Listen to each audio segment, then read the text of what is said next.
where history's shadows cast long, unsettling doubts, the truth lies buried. From cryptic wartime codes to assassinations that scarred generations, unearth the secrets the world tried to forget. Hosts Tim Gardner and Eli Frame guide you through a labyrinth of unanswered questions, where every clue pulses with danger and intrigue, and perhaps an opinion or two. It's not all facts because history never is. Welcome to the Ciphered Past.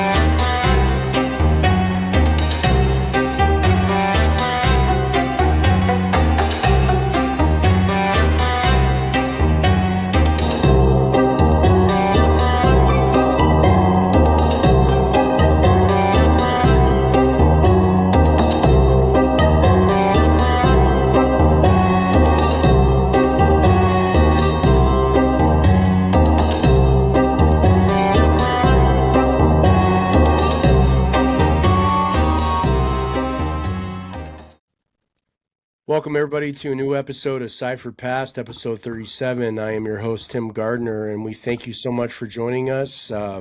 Thank you so much for your positive feedbacks in our last episodes that we've had.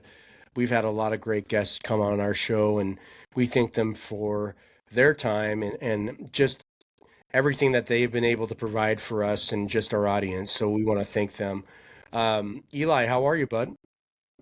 Well, I'm excited to have Mr. McBride back with us. He is with us. This is part two of such a wonderful interview, and I just want to let you guys know, if you do hear me a little plugged up, I'm recovering from COVID, and it is good to be back on the air after kind of a week off. But without further ado, we do have a show favorite.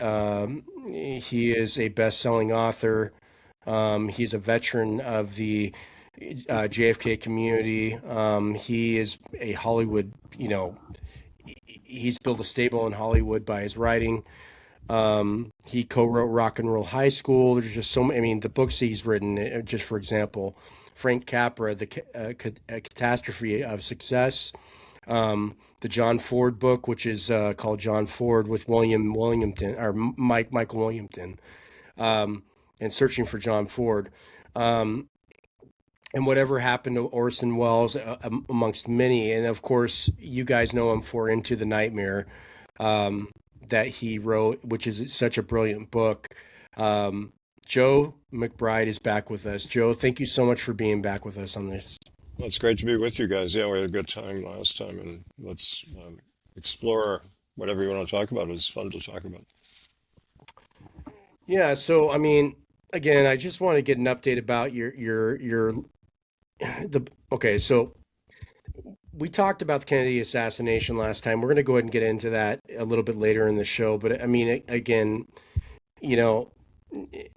with your career, you literally have a legendary career within books and with being present in Hollywood and having the associations that you have with like Orson Welles and John Ford, and just, when you look back again,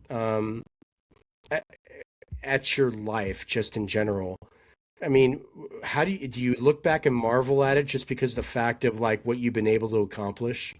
Well, yeah, I had the opportunity to look back. I did Yep.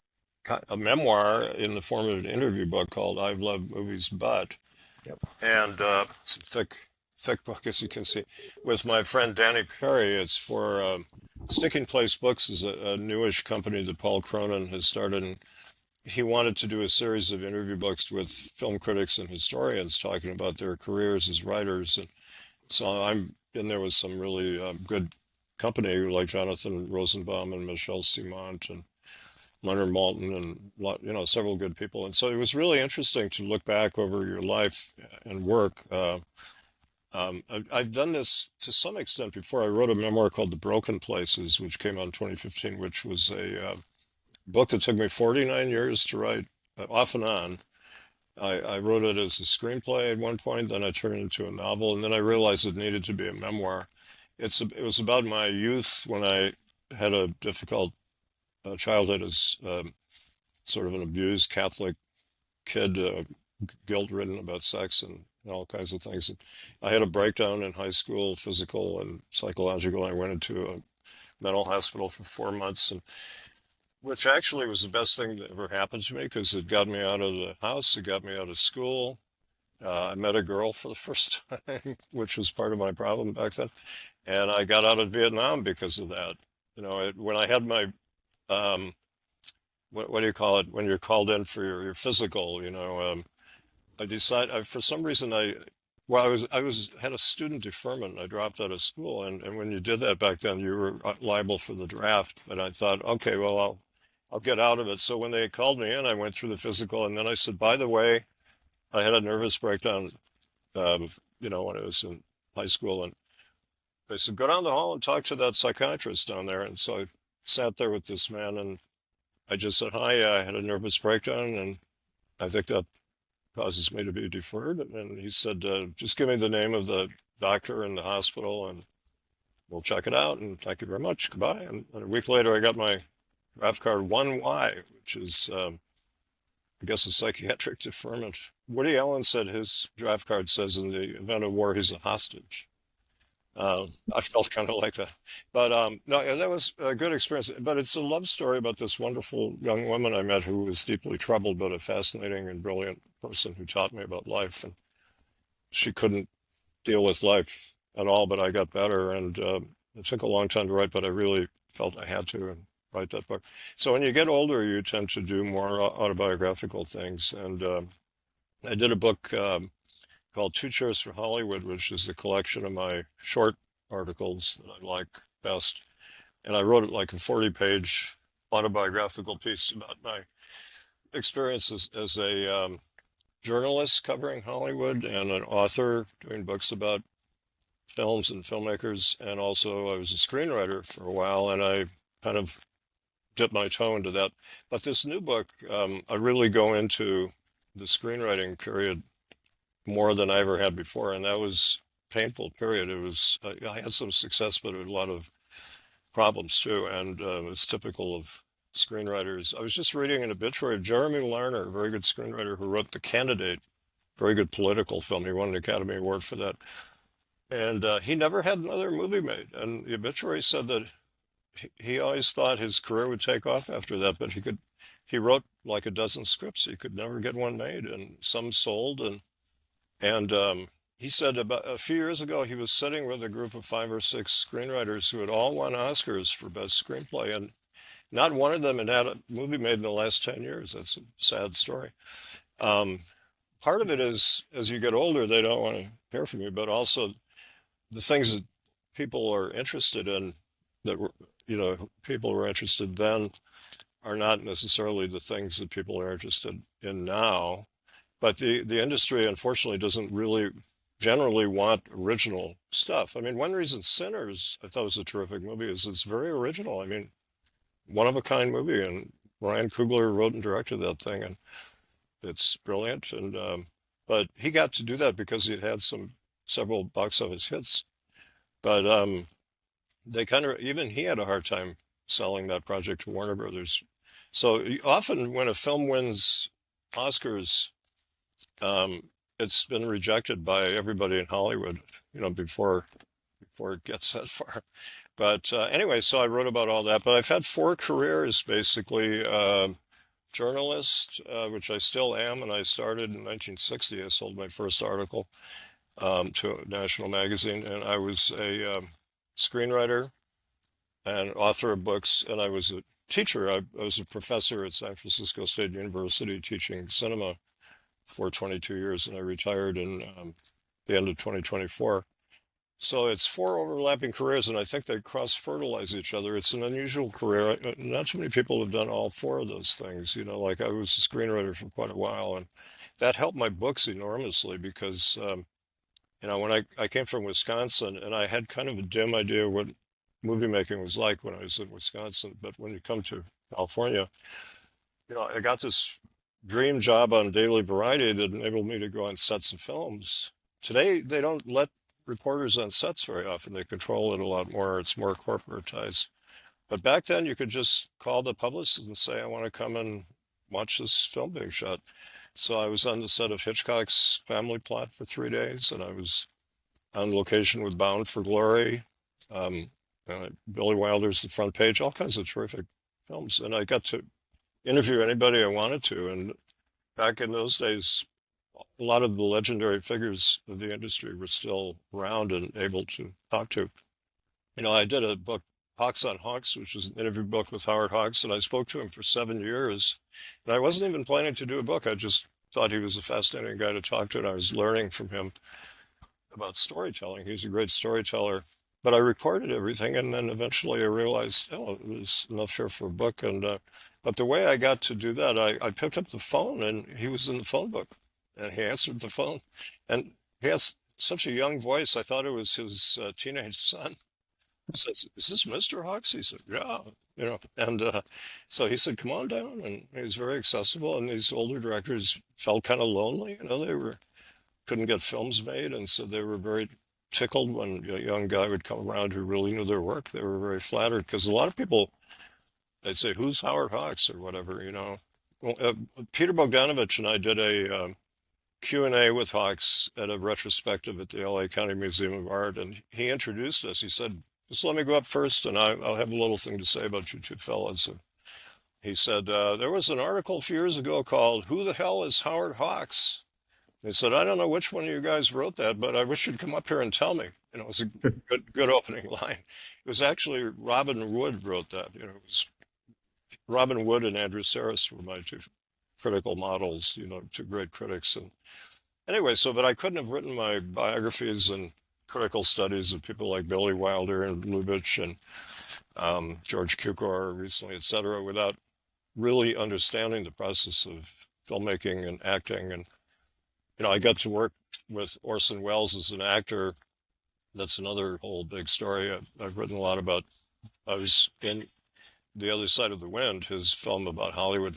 I spent 5 years acting in that film, which had a very long schedule, and it was fascinating. I learned about acting from probably the greatest actors, director in film history, and that proved to be extremely valuable when I did my book on Cukor, because he was a great actor's director, and people had trouble writing about him because he didn't obviously put his personality all over the screen in an obvious way. He worked through his actors. He said, "I convey my meanings through my actors." So I thought, well, why not do portraits of like 60 or so really good actors in his films, giving great performances. And I had the vocabulary to do that because I'd been an actor, and I did a couple of other little parts. But I also, I didn't even put this in the book, but I realized after writing it, I spent, when I was on Variety for several years, I not only reviewed films, but I reviewed theater. I was a second string theater reviewer. So I went to many, many plays, and a lot of them were small theaters and some, not very good productions, but there was always at least one good actor in each show, and I would kind of watch that actor throughout the night. But I reviewed Three Sisters by Chekhov 5 times. I remember that. And so I really got to know the theater and the difference between theater acting and movie acting. Most people don't understand that very well. So, the Cukor book benefited from my days on Variety and my days with Welles, and, all that stuff ties together in my mind. I do, a lot of this I've done on purpose. I mean, I had the advantage, I used to tell my students, if you can figure out early in life what you want to be, you have an advantage over people. Because a lot of students would say, "I don't know what I want to be," or, but I knew from an early age I wanted to be a writer. And when John F. Kennedy was murdered, I had worked for him in his 1960 campaign, and I wanted to be a lawyer and congressman. That was my dream, But when that happened, I thought I'd lost my faith in the system, and I didn't want to do that anymore. And not only that he was killed, but they didn't want to solve the crime. I quite quickly realized this thing was a big cover-up. And So I became a writer instead. But there's a quote from Branch Rickey, the general manager of the Dodgers, who hired Jackie Robinson, the first black player in the major leagues. He said, "Luck is the residue of design." And I always believe that people say, "Oh, you're lucky to meet all these great directors and lucky to get in an Orson Welles movie." Well, yes, but it's through design too. I put myself in that position to meet these people, and when you do that, good things start happening. Because when I met Welles, I just happened to show up on the week that he was about to start shooting The Other Side of the Wind, a long-term project of his. And I met Peter Bogdanovich, who was a young director, unheard of, except he was a film critic who interviewed directors like I did, and I was kind of inspired by him. So I called him up. I got his phone number from a guy at Larry Edmonds' bookshop in Hollywood, which is still there. And Peter said, "Come on over." And he was very kind and answered my questions about Welles and Ford, who I was working on books about. He knew these guys and he knew their work well, but he noticed, well, here, I'll show you if you can see this. On the cover of my book is a frame enlargement of me and The Other Side of the Wind. I'm writing on my wrist. You can see that, I guess. This is in the car as we're driving to John Huston's birthday party. He's an old director. Peter had seen my wrist was covered with writing. He said, "What's that?" And I said, "Oh, I was at Fellini's Satyricon this afternoon in Beverly Hills, and I ran out of paper, so I started taking notes." I've done this my whole life, and I still do this. He thought that was hilarious, and he told Welles, he said, "Oh, I've got to have this guy in my movie. He writes on his wrists, And so I talked to Welles the next day, and he said, "We're about to start shooting a movie. Would you like to be in it?" And I was so flabbergasted because I wasn't an actor, and all I could think of saying was kind of a dumb question. I said, "Is this going to be a feature-length film?" I kind of thought it might be a short or something. He laughed and said, "Well, we certainly hope so." And it turned out to be a good question anyway, because it took 48 years for it to become a feature-length film on Netflix. You can watch it on Netflix. I was one of the people who helped along the way. It was like a relay race of people trying to raise money and get it finished, and finally got finished. And it's amazing that it survived and got put together very well. But that all happened because I went to Hollywood and I wanted to interview John Ford, which was a real coup. Interviewed him for a critical study I was doing. When I interviewed him, it turned out to be the last day in his 54-year career. He retired in the course of the interview. I mean, this talk about being in the right place at the right time, even though it's very sad. He said, he was kind of gruff, like if you saw The Fabelmans, where young Steven Spielberg goes in to see him, which that scene is pretty close to what actually happened to Spielberg. He only had like 2 minutes with Ford. I had an hour. And Ford was notoriously gruff with interviewers, and he did that with me. But occasionally he'd say some interesting things too, but he lied a lot and he played around with interviewers. But I apologized toward the end. I said, "I'm sorry I asked some stupid questions." He said, "Well, it's not that, but all you people, you ask the same questions. I don't know what to say. I'm just a hard-nosed, hard-working ex-director." There was a long pause before he said ex-director, "and I'm trying to retire gracefully." So I found it very moving when he said ex-director after that pause. And I found out later, when I did research for my biography, searching for John Ford, I looked up that period of letters and office notes and things, and found out that when I was there, he kept asking his secretary, "Have we heard from the gentleman from Italy yet? Has the gentleman from Italy called? Have you gotten a letter?" And I didn't know what he was talking about, but it turned out that his actor friend Woody Strode had become a star in Italian spaghetti westerns, and he was trying to get Ford an Italian western to direct, and Ford thought, great, because Hollywood wouldn't give him a job for the last 5 years. He had made the great film Seven Women, but it flopped, and the critics weren't kind to it, so he just couldn't get another film made. But he was waiting for the phone call from this Italian producer to say, "We have the money," and then he realized it wasn't going to come. So he was accepting the fact that his career was ending. It was very bitter, but that was why I went to Hollywood. But when I was there, I called Peter, I didn't have, I had written Jean Renoir, and Renoir, Wells, and Ford were my favorite directors, and I didn't hear from Renoir, but I sent a telegram to his house from my hotel in Beverly Hills, and his wife called me and said, "Come on over." So the same day I interviewed Ford, I went to see Renoir in the afternoon. Amazing day. And then by the end of the week, I'm acting in a Wells film, and it was just a whole series of. I even had Hitchcock. I called Hitchcock's office and I said, "Could I come see you?" And I had written an article on his film Topaz and sent it to him, and apparently he liked it. And so he called my hotel and left a message, call me and come to my office. And they didn't give me the message until I left. I was leaving. They said, "Oh, we got this message, Alfred Hitchcock." So I could have met him too, but I did meet him eventually. I got to be on the set of his last film, and I even wrote the last thing he ever did in show business. I wrote 5 American Film Institute Life Achievement Award shows, and those were my favorite screenwriting experiences because I got to work with all kinds of legendary older actors and directors, and some younger ones too. People that a younger screenwriter wouldn't work with normally. But Hitchcock came to do a recorded introduction to our Jimmy Stewart Life Achievement Award show, and I wrote that, and he came in and recorded that, and that's the last thing he ever did. And I made him happy because he was reading off cue cards, and he had just been knighted by the Queen. And so on his TV shows, if you remember, he would come out and say, "Hello, my name is Alfred Hitchcock." So I had him say, "Hello, my name is Sir Alfred Hitchcock."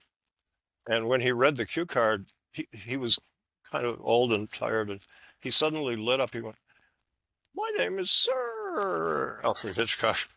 He was so pleased. And then he did it again more normally, but I don't think he'd ever called himself that, so I made him happy. It's a nice feeling. So it was an adventure, I mean, I was having a lot of adventures when I was younger in Hollywood.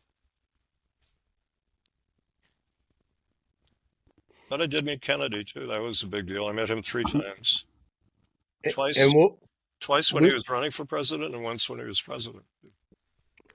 and we can get into that. I mean, I find that like what's interesting about you and your story. I mean, you just have so many. I mean, so many avenues to go down. I mean, like we would have to do like a mini series of this. I mean, like your story is just incredible with the people that you know. You mentioned John Huston earlier. I am fascinated by his Chinatown appearance, right? Like his performance is so good. Um, the Faye Dunaway ending where, she's driving off and then obviously, I'm not going to spoil it, but, you know, the Shocker fact of an that, ending, yeah. yeah, I mean, the fact that this man who is a legend in Hollywood is, doing a Roman Polanski film near the end of his life. I mean, what's your take on that? Well, he gives a great performance in that one, and I he's the star of The Other Side of the Wind, so I got to work with him on that. Um, I had one big scene with him, and then it didn't. It turned out he was off in Morocco doing The Man Who Would Be King when it came time to do my one big scene with him. He was supposed to squeeze my cheek and say, "Always remember, Mr. Pister, that your heart is God's little garden," which was a favorite phrase that Wells used to use. It in the movie. When I saw The Other Side of the Wind the first time, I must say I didn't remember. I have a great memory, but I didn't remember shooting that scene. And it's a scene in which I play this kind of goofy young film historian critic who's writing a book on the Houston character, and he's desperately trying to raise money to finish this uncompleted film, and he's really at his wit's end. And I emerge out of the cacti and come up to him and offer my help and have a suggestion about how he could raise money. I mean, it's really comical because I'm so presumptuous to do that in the film, and he looks at me with kind of contempt, But he was supposed to squeeze my cheek and say a couple things. But when we did it, Wells had a young crew member doubling for John Huston, wearing his safari jacket and standing on an apple box, shooting over his shoulder at me. And Wells always said, "If you look at my movies, anybody whose back is to the camera is not the real actor." Like in one scene in Chimes of Midnight, I think he said we had 10 people in the scene and 9 had their backs to the camera. They're all doubles, and there was only one actor in that scene. Wells had to shoot like that a lot because he didn't have a lot of money and he had to shoot around people's schedules. So Houston was off. I said to one of the crew guys, I said, "Where's John?" And he said, "Oh, he's off in Morocco doing some movie. I don't know what it is." It turned out to be The Man Who Would Be King, which is his greatest film. Fantastic film. But when I saw the film, I thought, I don't remember shooting this scene. And I went in my script and there was a folded insert of some carbon pages. And that was the scene. Wells wrote that in 1974. And one reason I guess I didn't remember it is because Houston did his part later and Wells intercut it. And they're really tight close-ups of him and me. And it's well edited, so it looks like we're in the same scene together, but we're not. It's movie magic, you know. But he was great in Chinatown. The point I was going to make was when he was a young man, he wanted to be a serious actor. He did some stage acting. He played Abraham Lincoln in a stage play, for example, a real ambitious play. And his father, Walter Houston, was a great actor, and it's kind of intimidating, you know, when your father is great in the same profession. But he said late in life, he said, "Well, I wasn't intimidated by it. I kind of wrote it a lot for jobs and stuff, you know." But he wasn't a success as a stage actor. I mean, he's kind of a funny looking guy and all that, but he became a writer and director. And but late in life, he started acting. In the 60s, Otto Preminger thought Houston would be perfect to play a cardinal in the movie The Cardinal. And he was terrific, and people thought, wow, this guy's a good actor, you know. So he did, like I did the Houston AFI Award show, and I edited the program book, and I compiled his filmography, and I think he had 47 acting appearances. That's a lot. But they were mostly small parts.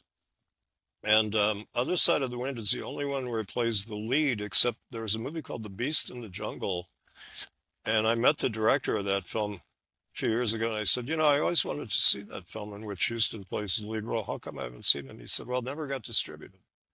But I think it popped up on YouTube. And but Other Side of the Wind was a real stretch for him. It was a much more complex and longer part, and he, you know, it's quite an ambitious piece of acting that Wells was calling on him to do. And Houston said to me, I think he had finished all the work on the film. He said it was a lark. It's a lark. That's how he called his acting, was a lark. But Wells wanted to get beyond that. I think that was a self-defensive thing on Houston's part. Since he had not succeeded as an actor, he didn't take it seriously. He had this self-protective veneer of treating it like just fun, you know, just a joke. But Wells wanted to dig more deeply and get a lot of passion and emotion out of him, which he got. It's a great performance.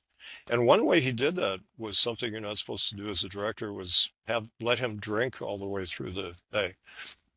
You know, if an actor plays drunk, you don't drink, you just act drunk, you know. I mean, for one thing, people who are drunk try to hide the fact that they're drunk usually. You know, you don't just fall all over the place. But Houston was sipping whiskey or whatever it was all day long. And that loosened him up. And Wells figured it's worth the risk, you know, to break down his inhibitions, literally, is what alcohol does for you.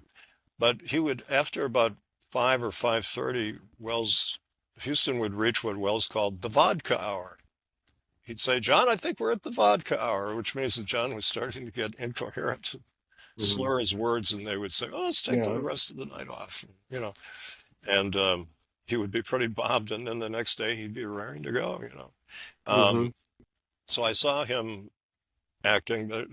Some of the big emotional scenes where he's breaking down in that film were shot in private because they were behind closed doors. It's a framing story is a big Hollywood party at his ranch, but he goes behind closed doors in the bathroom and in a den, I think, to talk to a couple of his close cronies, and he's railing about being broke and how he can't finish his film and people are betraying him and all kinds of stuff. It's kind of like a King Lear thing. But I remember one day we were shooting some of that in Arizona at this house that Wells had rented, and we all had to sit in this room together the other actors because we weren't allowed to kind of mill around and watch them shoot. He didn't want people gaping at Houston, which makes sense. But I remember it as being a very dull and hot day where we're all sitting in this room for like 5 hours while they were working in the bathroom, I think.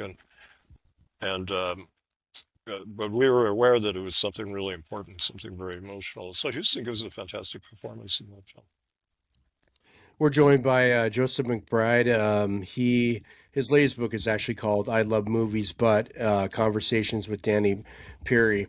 And one of the ultimate compliments I just looked up right now is by the novelist Jonathan Lethem, who had a forward to your book. And I just want our audience to hear this because of how, again, wonderful you are and just what your career is. So I just want to quote what he had said on this.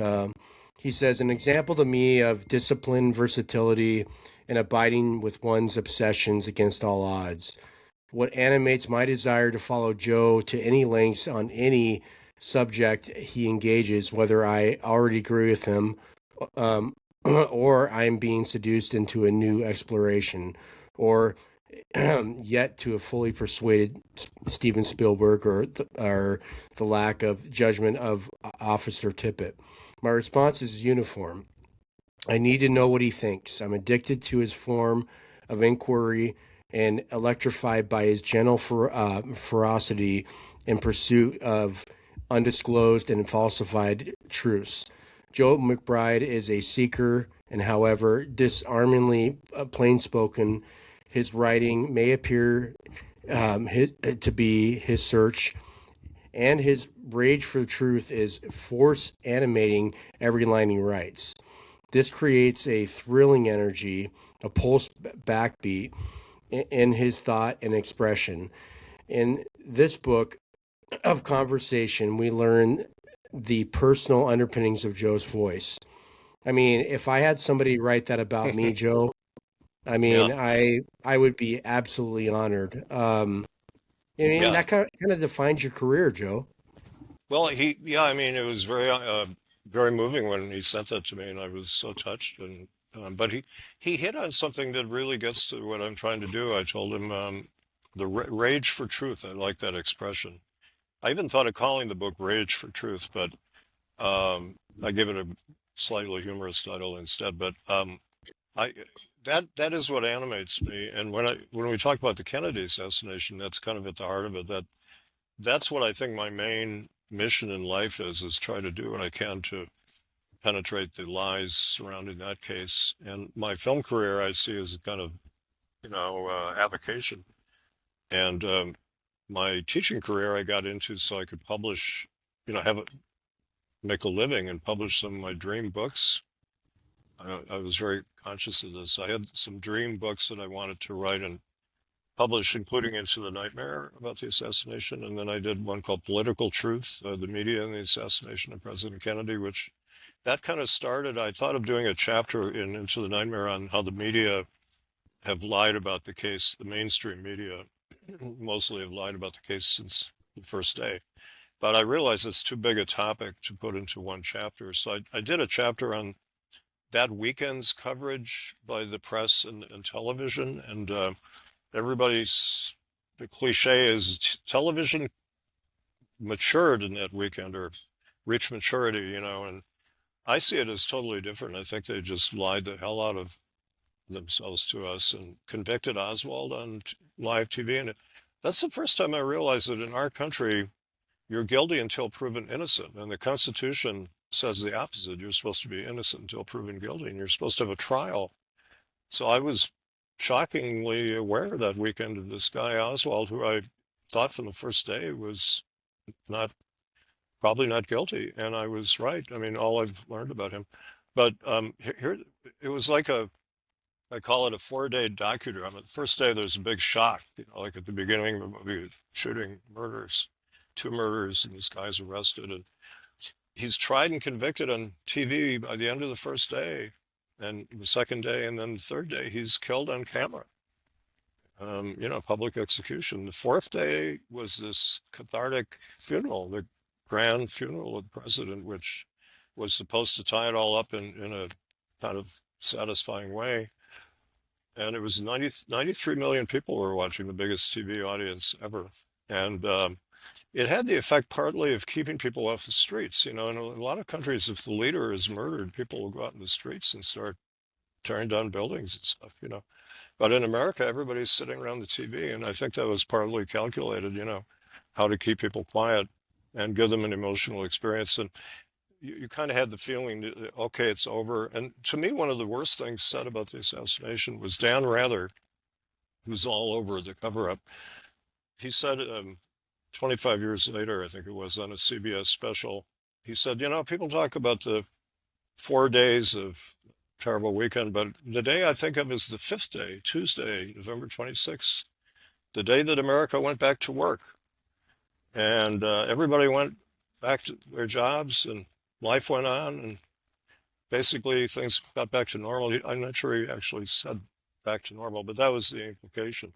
And I remember that day vividly. I was really distraught that day. I had to go back to school. We were all off on the Monday, and Marquette University High School in Milwaukee is where I went. And I really felt lost and empty for a long time after that. And that day was a very sad, bitter day for me. And that was the day, too, that I went downtown and picked up the issue of Life magazine that had frame enlargements from the Zapruder film, so.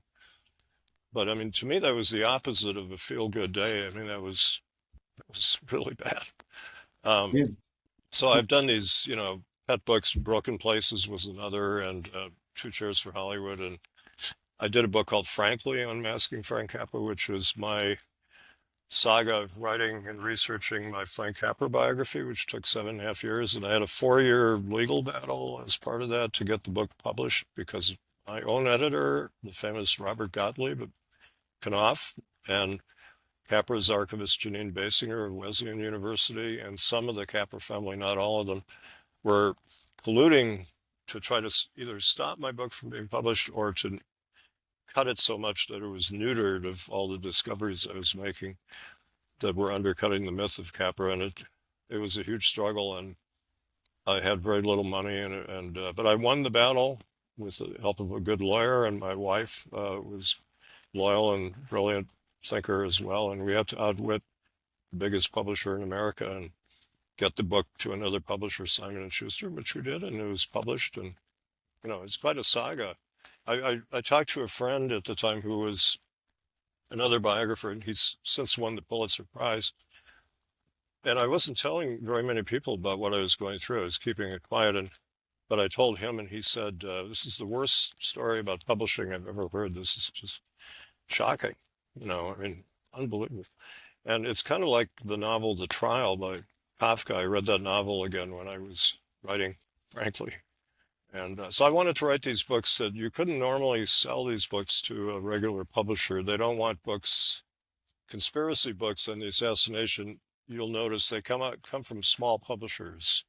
Usually the big publishers will publish books saying the Warren Commission was correct, like Case Closed and those kind of books. But, a long time ago, like the best book in the assassination, Accessories After the Fact by Sylvia Maher. It's a fabulous book, came out in 1967. She just destroys the Warren Report. Absolutely. Let me cut in real quick, because I mean, Yeah. Sylvia Maher, like Joe, I'm sorry to interrupt you. No, I'm happy to hear what you think. She absolutely, like you said, she destroys the Warren Commission testimony. I mean, like, one thing I could say about this is that she goes piece by piece. I mean, she is so diligent in what she did by studying the Warren Commission report. I mean, that woman is a legend, Joe.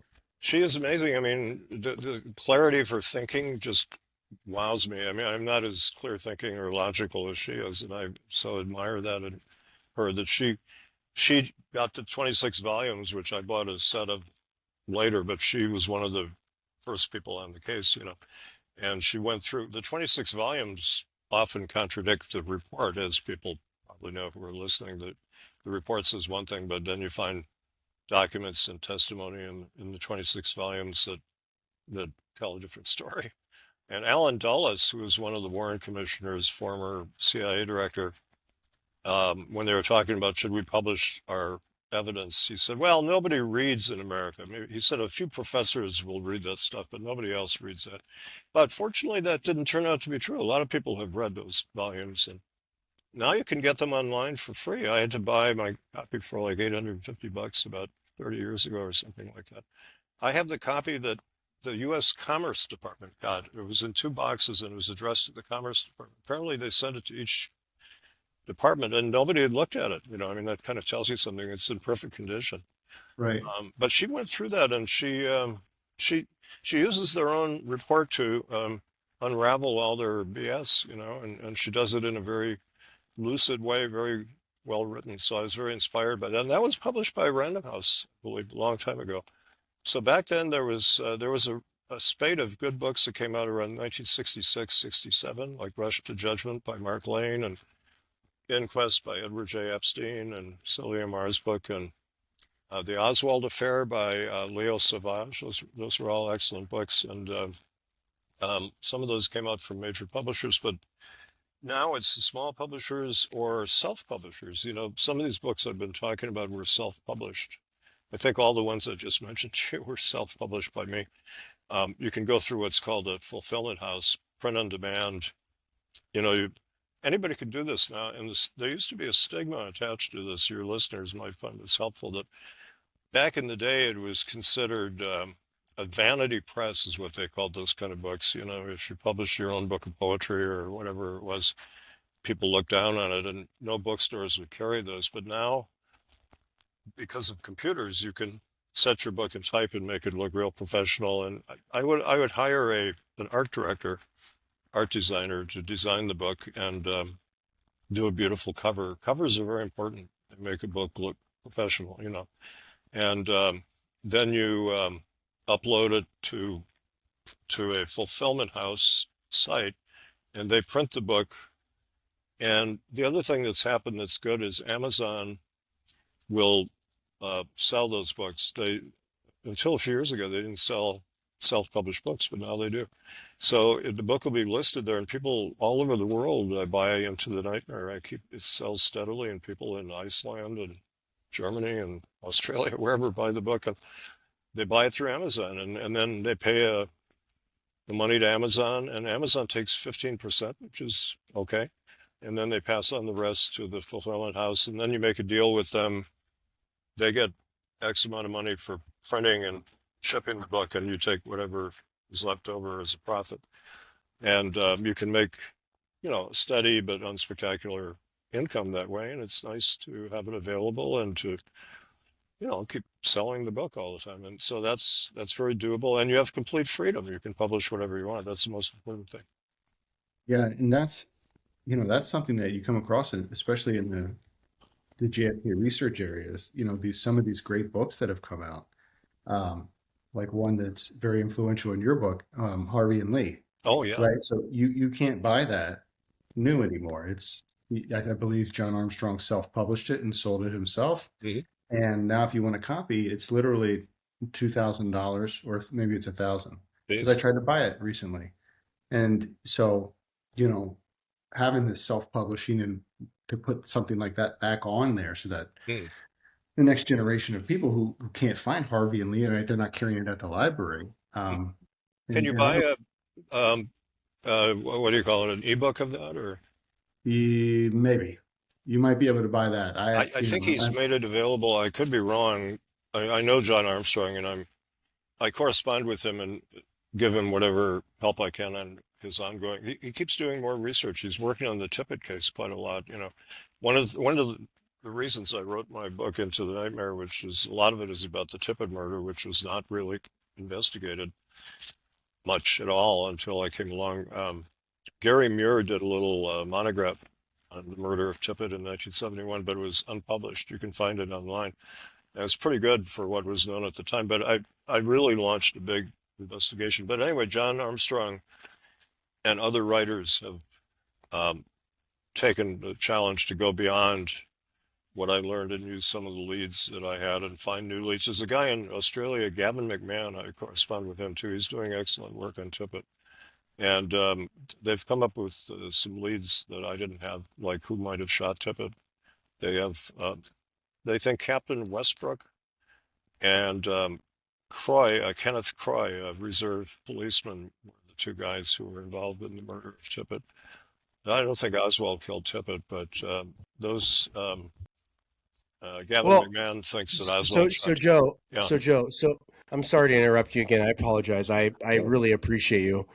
So with Aquila Clemons' like, testimony about like how she saw like a taller guy, and of course, I don't know if he was a pudgy type Short, man. stocky guy, she said.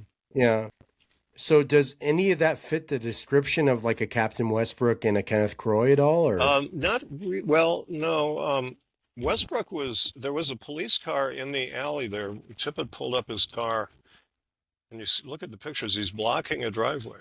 And it was probably on purpose. And there's a driveway that went all the way back to an alley, and then you could get out of there through an alley and go over to Patton.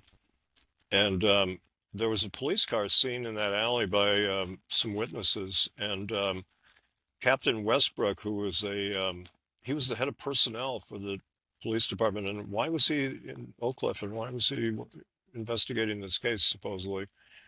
He's not in uniform, and that's not his job, but he knew all the officers because he was the head of personnel. And so he was probably driving that car. And then Croy he was kind of a wiry guy. He was a rodeo cowboy too. But the short, stocky guy, that's what Aquila Clemons was a really good witness. She was half a block away. She was a domestic working in a home, and she went out when she didn't see the shooting, but she heard the shots, and she saw these two guys going in different directions. And one was kind of tall and thin, and the other was a short, stocky guy with bushy hair. Jack Ruby probably set up the scene. And that's one thing that there was a guy named Jerry Rose. We all build on other people's work, and Jerry Rose wrote a piece in 1995 for his newsletter, The Third Decade, and he proposed that Jack Ruby had set up the Tippit murder scene, not only to kill Tippit, but staging witnesses who he knew so they would say what he wanted them to say. And it turned out a lot of the witnesses were connected to Ruby. And short, stocky guy describes Jack Ruby. He could have been there. And excuse me, he tried to tell Earl Warren that he was involved in the assassination. He actually said that in his testimony, and Warren wouldn't listen to him. He said, "Well, nobody we've talked to says that, Jack, so let's move on to the next topic, And then Ruby says, but you don't know the situation here. He was begging to be, there's a wonderful book, The Yankee and Cowboy War by Carl Oglesby. I love that book. It's about the political climate that emerged from that shooting in Watergate too. He has a great section where he's kind of decoding Jack Ruby's testimony. Jack Ruby was sort of desperately trying to get his points across to Earl Warren, and Gerald Ford were the two Warren commissioners who were there, and also I think one or two of the lawyers. And he couldn't really just come right out and say things because he was in the county jail and he could have been killed. But he said, if you get me to Washington, I'll tell you the whole story, and they wouldn't take him. But he was signaling a lot of stuff, and Oglesby does a brilliant reading interpretation of Ruby's testimony. It's very moving in a way because Jack Ruby was desperately trying to tell the truth. Yeah, that's that whole interview there with Warren and Ford it just makes you, it's infuriating to me in that it's just all these things being offered up, and then no thanks, we're going back to Washington. Yeah, isn't that awful? Geez, it's so frustrating, to read all these. There are many things like that in the testimony where somebody will say something amazing and they don't follow up on it. You see that on TV a lot, that the TV interviewers don't ask a good follow-up question. You guys are asking good follow-up questions here, like Aquila Clemons. Get back to her again. She was a black lady who was threatened by the Dallas police. Black people. It was a very racist town. One of the officers who I interviewed, Morris Brumley, was a retired detective, and he knew Tippit from childhood. And while we were doing the interview with my tape recorder on the table at this diner, Brumley pulled out his wallet and started showing me his Ku Klux Klan membership card. And I mean, I couldn't believe this. He said, "Oh yeah, I was a member of the Klan. I think he called himself, what he said was he had infiltrated the Klan for the Dallas police.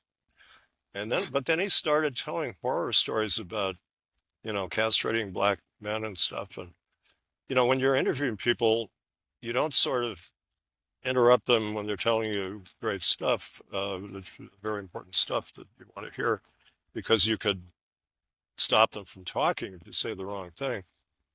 And even though it's horrible like that, you don't want to say, "That's awful, Mr." But I finally had to say something, and I wish maybe I hadn't, because he clammed up. But I said, "Did you ever try to arrest those people who were doing these crimes?" And then he clammed up. Well, if he was supposed to infiltrate the Klan, why didn't he arrest these people? Because he was a Klansman. And I mentioned that to a Dallas researcher who knew the city better, and he laughed. He said, "Well, 3/4 of the Dallas Klan were Dallas policemen. I mean, it was that bad." And Mrs. Clemons she said she was visited by a Dallas policeman who had a gun, and he displayed the gun and told her, "Better stop talking, something might happen to you."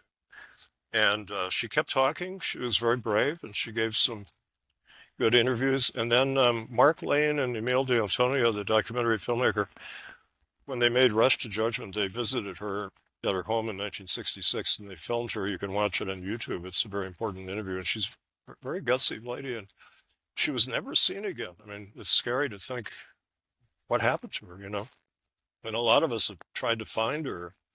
I found I found some indications she might have moved to Philadelphia, but if she she wouldn't be alive today. In any case, she'd be like 110 or 115 or something like that. But there were a lot of witnesses and other people who lost their lives, or who were scared by being threatened or shot at or whatever. And she was probably scared for her life, Yeah, absolutely. One thing I wanted to ask you about that it always piques my interest in my imagination is the hunt for Oswald in Oak Cliff.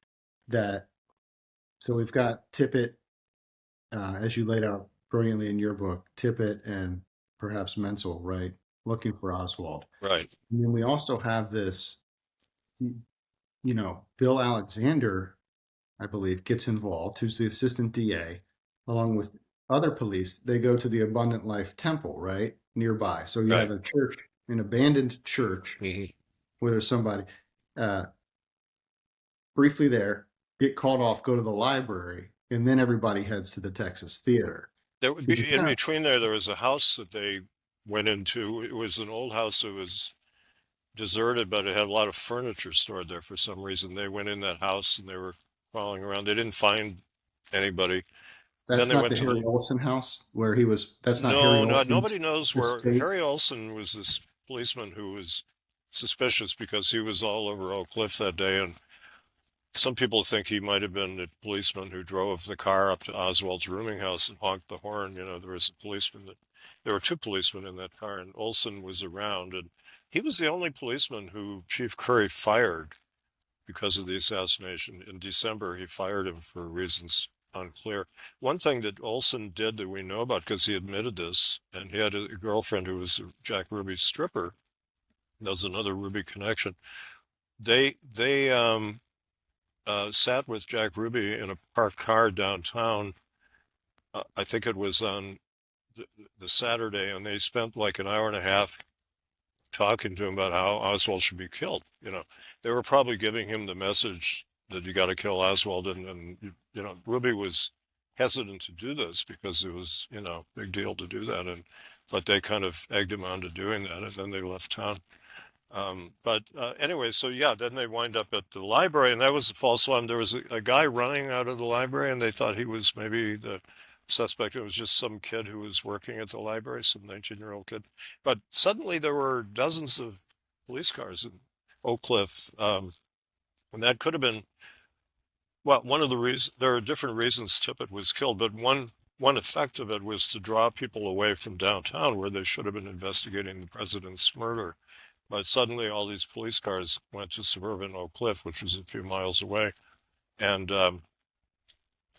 anyway, yeah, you were asking about that. Yeah, the Abundant Life Temple, really. I mean, because that seemed like a real hot spot with, and you went into it in your book, and other authors have certainly mentioned it in terms of the connections of that church with the Cuban exile community, as well as some of these odd religions that we come across.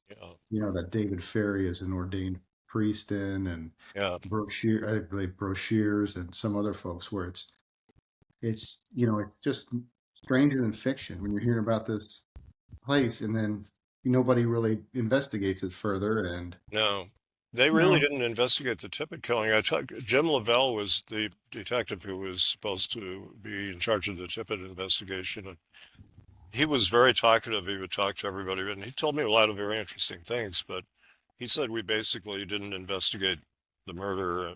I talked to Henry Wade, to the DA, and he said, "No, we really didn't investigate the Tippit."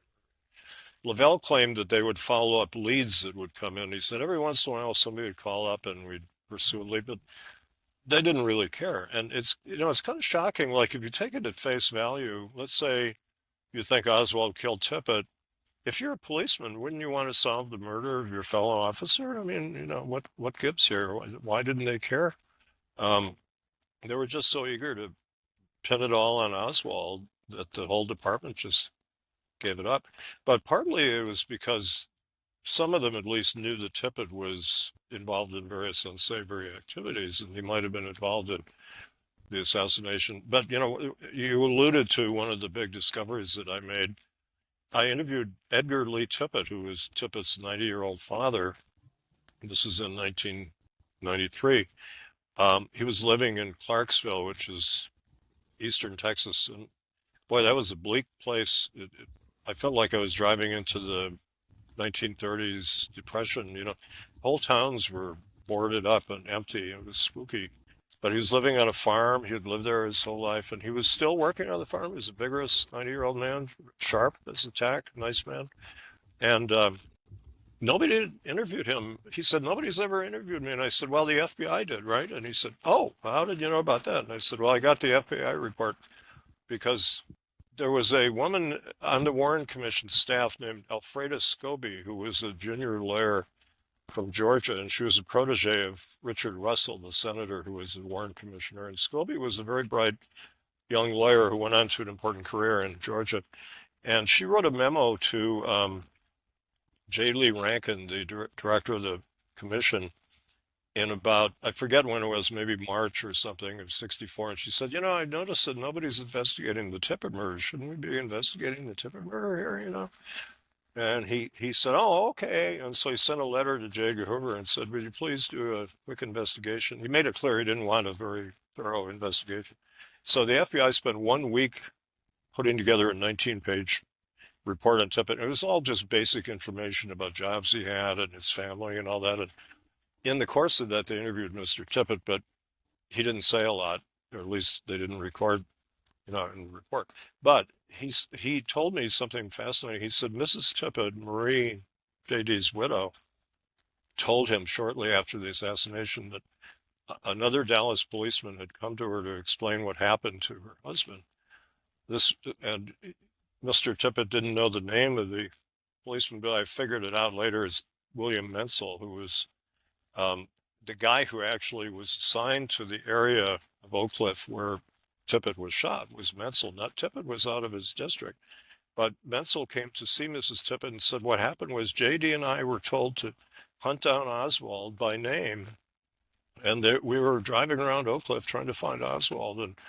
And he said, I had an auto accident nearby and I didn't get there in time. And JD got there and he got killed. And he always felt guilty, that there's an interview with his widow on the 6th floor museum site. And she also told another researcher that her husband, Menzel, felt guilty that JD was killed and he wasn't. So here's 2 Dallas policemen told specifically to hunt down this guy Oswald, and it was as early as 12:45 because there were suspicious messages and behavior by Tippit that we know about. So the police officially didn't know who Oswald was until they arrested him at 1:52 at the theater, and they took him downtown, and that's when they became clear that his name was Oswald at 2:10. So here's these two policemen at 12:45 knowing who he is, and they knew where he lived because the Special Service Division, which was kind of the red squad of the Dallas police, keeping track of dissidents and ex-communists or whatever, they knew where Oswald was living. And so these two guys go to Oak Cliff, and Tippit was frantically driving around, stopping a car, going into a record store, making a phone call, didn't say anything, and then he hung up the phone and drove off and got killed. And I found out that Menzel he went to the scene of a fender bender about 2 blocks from where Tippit was shot, and it was around the same time. And it said he cleared the scene in something like 4 minutes or something. And how do you clear an auto accident that quickly, even if it's just a fender bender? You have to take information down and all that. So I wonder if he had this little accident, and then they made it sound like somebody else did. But anyway, that was a really big revelation that they knew who Oswald was, and they were going to get him. But Mr. Tippit didn't know why they were doing this, but were they trying to arrest him or kill him? I kind of leaned toward that they were probably told to kill him, provoke a confrontation in which he would be killed because of the fact that he was killed shortly after while he was in the police station.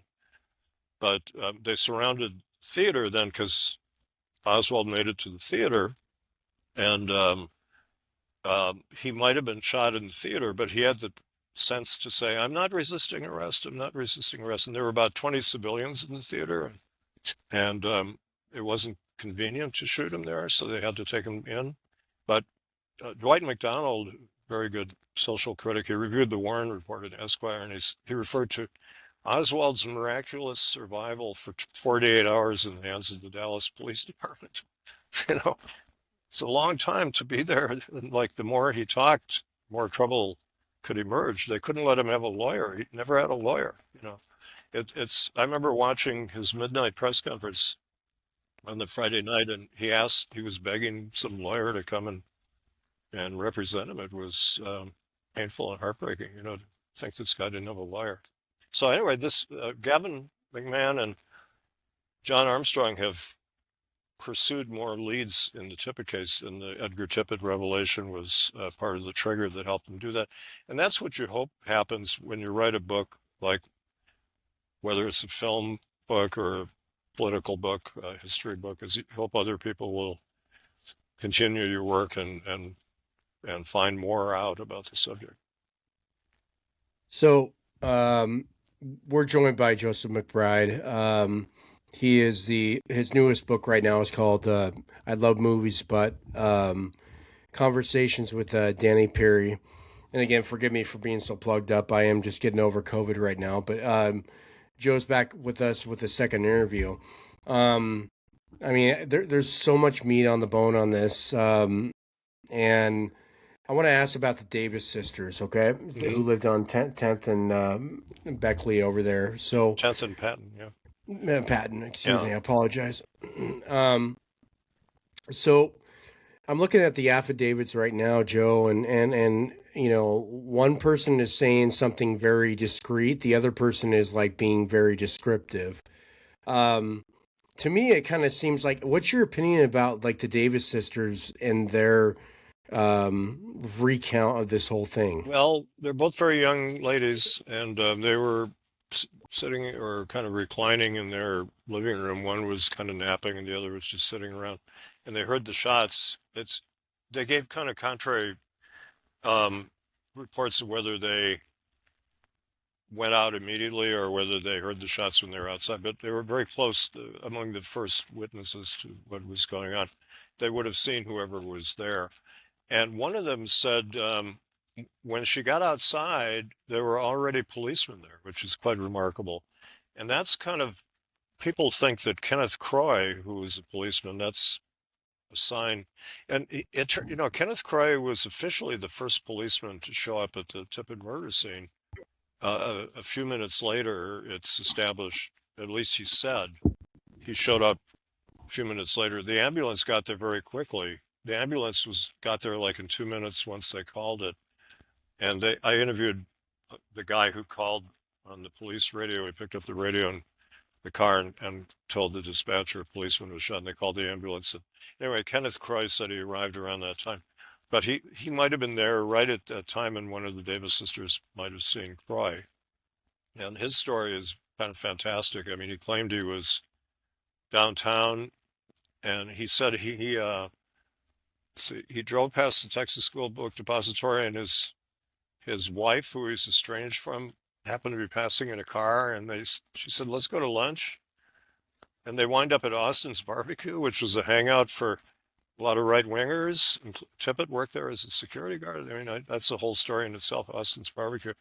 And he also claimed that before he went to lunch, he went home and changed his clothes at his parents' house, which is sort of insane, too. I mean, the whole story is ridiculous.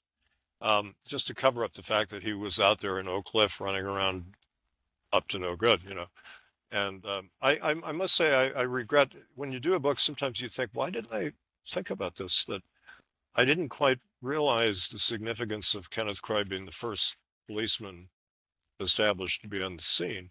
And I didn't put it together with the Davis woman saying there were already policemen there, It was just a lapse of research. But this is why it's good to have other researchers follow up on your leads, because these other guys like John Armstrong has done a lot of good piecing together stories. And also Westbrook, he thinks Westbrook planted the jacket. That was an important clue, piece of evidence that was found in a parking lot nearby, supposedly by the fleeing gunman. And Armstrong makes a strong case that Captain Westbrook planted this jacket, which actually could never be traced to Oswald. One of the things about the Tippit murder, and I go into great detail about this, is that none of the evidence can prove that Oswald did it. Like the ballistics evidence exonerates Oswald. I mean, first of all, Armstrong has chapters in his book, Harvey and Lee, about the gun and the rifle at the School Book Depository and the pistol, and he proves that there's no evidence showing that Oswald owned either. He went through meticulously the whole paper trail, and these were things that were left to incriminate Oswald, but he wasn't really connected with them. And there was an honest FBI expert who testified to the Warren Commission about the ballistics, the bullets in Tippit's body, and he couldn't match them to the rifle, to the revolver that they said had done the shooting. He said, we can't make a conclusive match. So that exonerates that pistol. And if you want to say Oswald owned that pistol, it's not Oswald doing the shooting. And so there's a lot of things like that about that Oswald told his brother when he went to the jail that weekend. He said, "Don't believe all this so-called evidence." I always put so-called evidence in quotes. It's a great phrase. And that's one thing you find. It's a very good lesson for me and other people when you study the assassination. One thing it taught me is don't take anything at face value in life. When somebody says on TV or in the newspaper that so-and-so shot so-and-so with such and such a gun, don't believe it till they prove it, But people are very gullible, and people in America, it's really bad that when somebody's picked up for a crime, they automatically believe the person did it, whether there's any evidence or not. It's awful. That happens all the time. But all that happened with Oswald. And anyway, but the Davis sisters, yeah. One of them apparently is still alive, but she doesn't talk to people. Although I've heard some reports, secondhand reports, that one of the researchers did have a conversation with her, but she's keeping mum.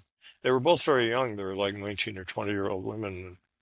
A lot of the witnesses are gone now, but there's one of them is still alive anyway. But they weren't interviewed enough, And also in Ruby's appointment book, one of their phone numbers was in his book. And why is that? Ruby planted a lot of people Um, Helen Markham, the waitress who was the star witness for the Warren Commission, who claimed to have seen Tippit shot, who was a terrible witness. Her testimony doesn't make any sense at all. And one of the commission lawyers called her an utter screwball. But Gavin McMahon has found, talking to her family, that she was friendly with Ruby, and Ruby got her to be there as a witness. And then he intimidated her through a variety of means and scared the life out of this poor woman to lie about the assassination, but she couldn't keep her story straight. And even the guy that I interviewed, T.F. Boley, the man who he pulled up in his car, he was driving by, and he worked for the phone company, so he told me he knew how to use a radio, and he was the guy who called in the report. And it turned out he didn't tell me. He told me he knew Jack Ruby, like everybody in Dallas seemed to know Jack Ruby. And he said, oh, he was a nice fellow. He'd give you the shirt off his back. And I went to his clubs a couple times when I was younger. But what he didn't tell me was he was a bouncer in one of Ruby's nightclubs. So here's another guy. And there were other people who were at the scene who were connected with Ruby. I mean, it's just amazing. Jerry Rose was really right, but we keep finding more of these connections. Jack Ruby was staging this incident. And there's some thought that Ruby helped. I mean, I've heard it said by a researcher that Ruby Oswald, I believe, was the FBI informant. He was keeping the FBI abreast of the plot to kill Kennedy, and he had infiltrated that plot, and he had connections, as we know, with the CIA and FBI and Office of Naval Intelligence and even the Customs Department. But he was reporting to the Dallas FBI. I found a couple things that were very interesting. When I was interviewing Henry Wade, the DA, he said, you know, the FBI talked to Oswald the day before the assassination, and that was big news. I said, the day before? And he said, well, a day or two before. And that nobody knew. Wow. And then in the Dallas Morning News, the morning Oswald was shot, before he was shot, the paper said Oswald had met with the FBI. Gosh, I forget the date. I think it was November 16th.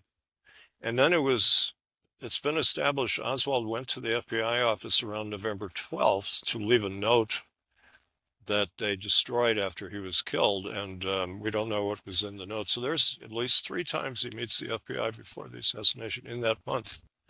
And he was probably keeping them abreast of what was going on.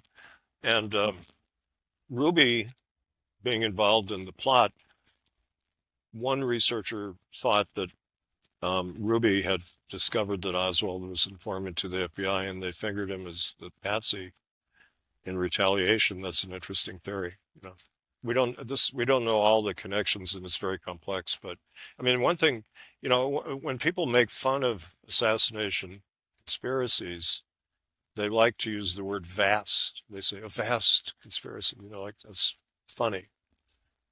But I found in doing my research, I kept finding more people who were involved.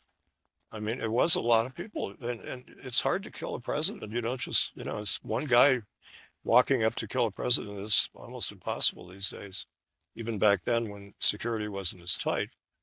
I mean, I guess you could, I mean, I was around Reagan when he was president-elect. I happened to see him twice, and I was very close to him, you know, and he had very little security. This is right before he was shot. And then suddenly, once he was shot, they have huge security now. And it's kind of concentric circles around, you know, levels of security. But back then, you could just walk up to Ronald Reagan, you know. Well, Kennedy, I mean, I met. Yeah. hold just a second. I'm sorry, Joe. I apologize.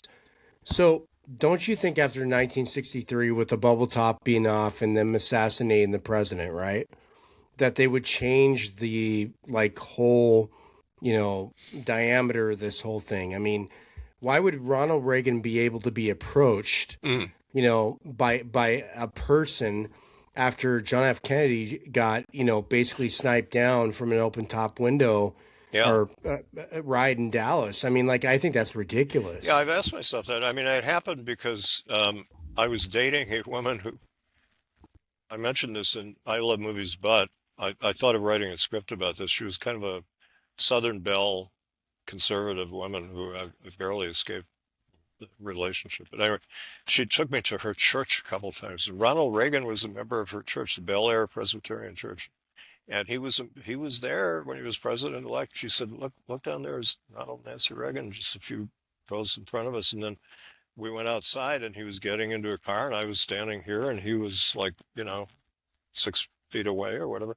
And I was working for Variety and we had what was called the City Newswire. They would print out press releases and news reports. And one thing one of my jobs was to monitor this. And when Reagan went for a haircut in Beverly Hills, they would send a little story about it.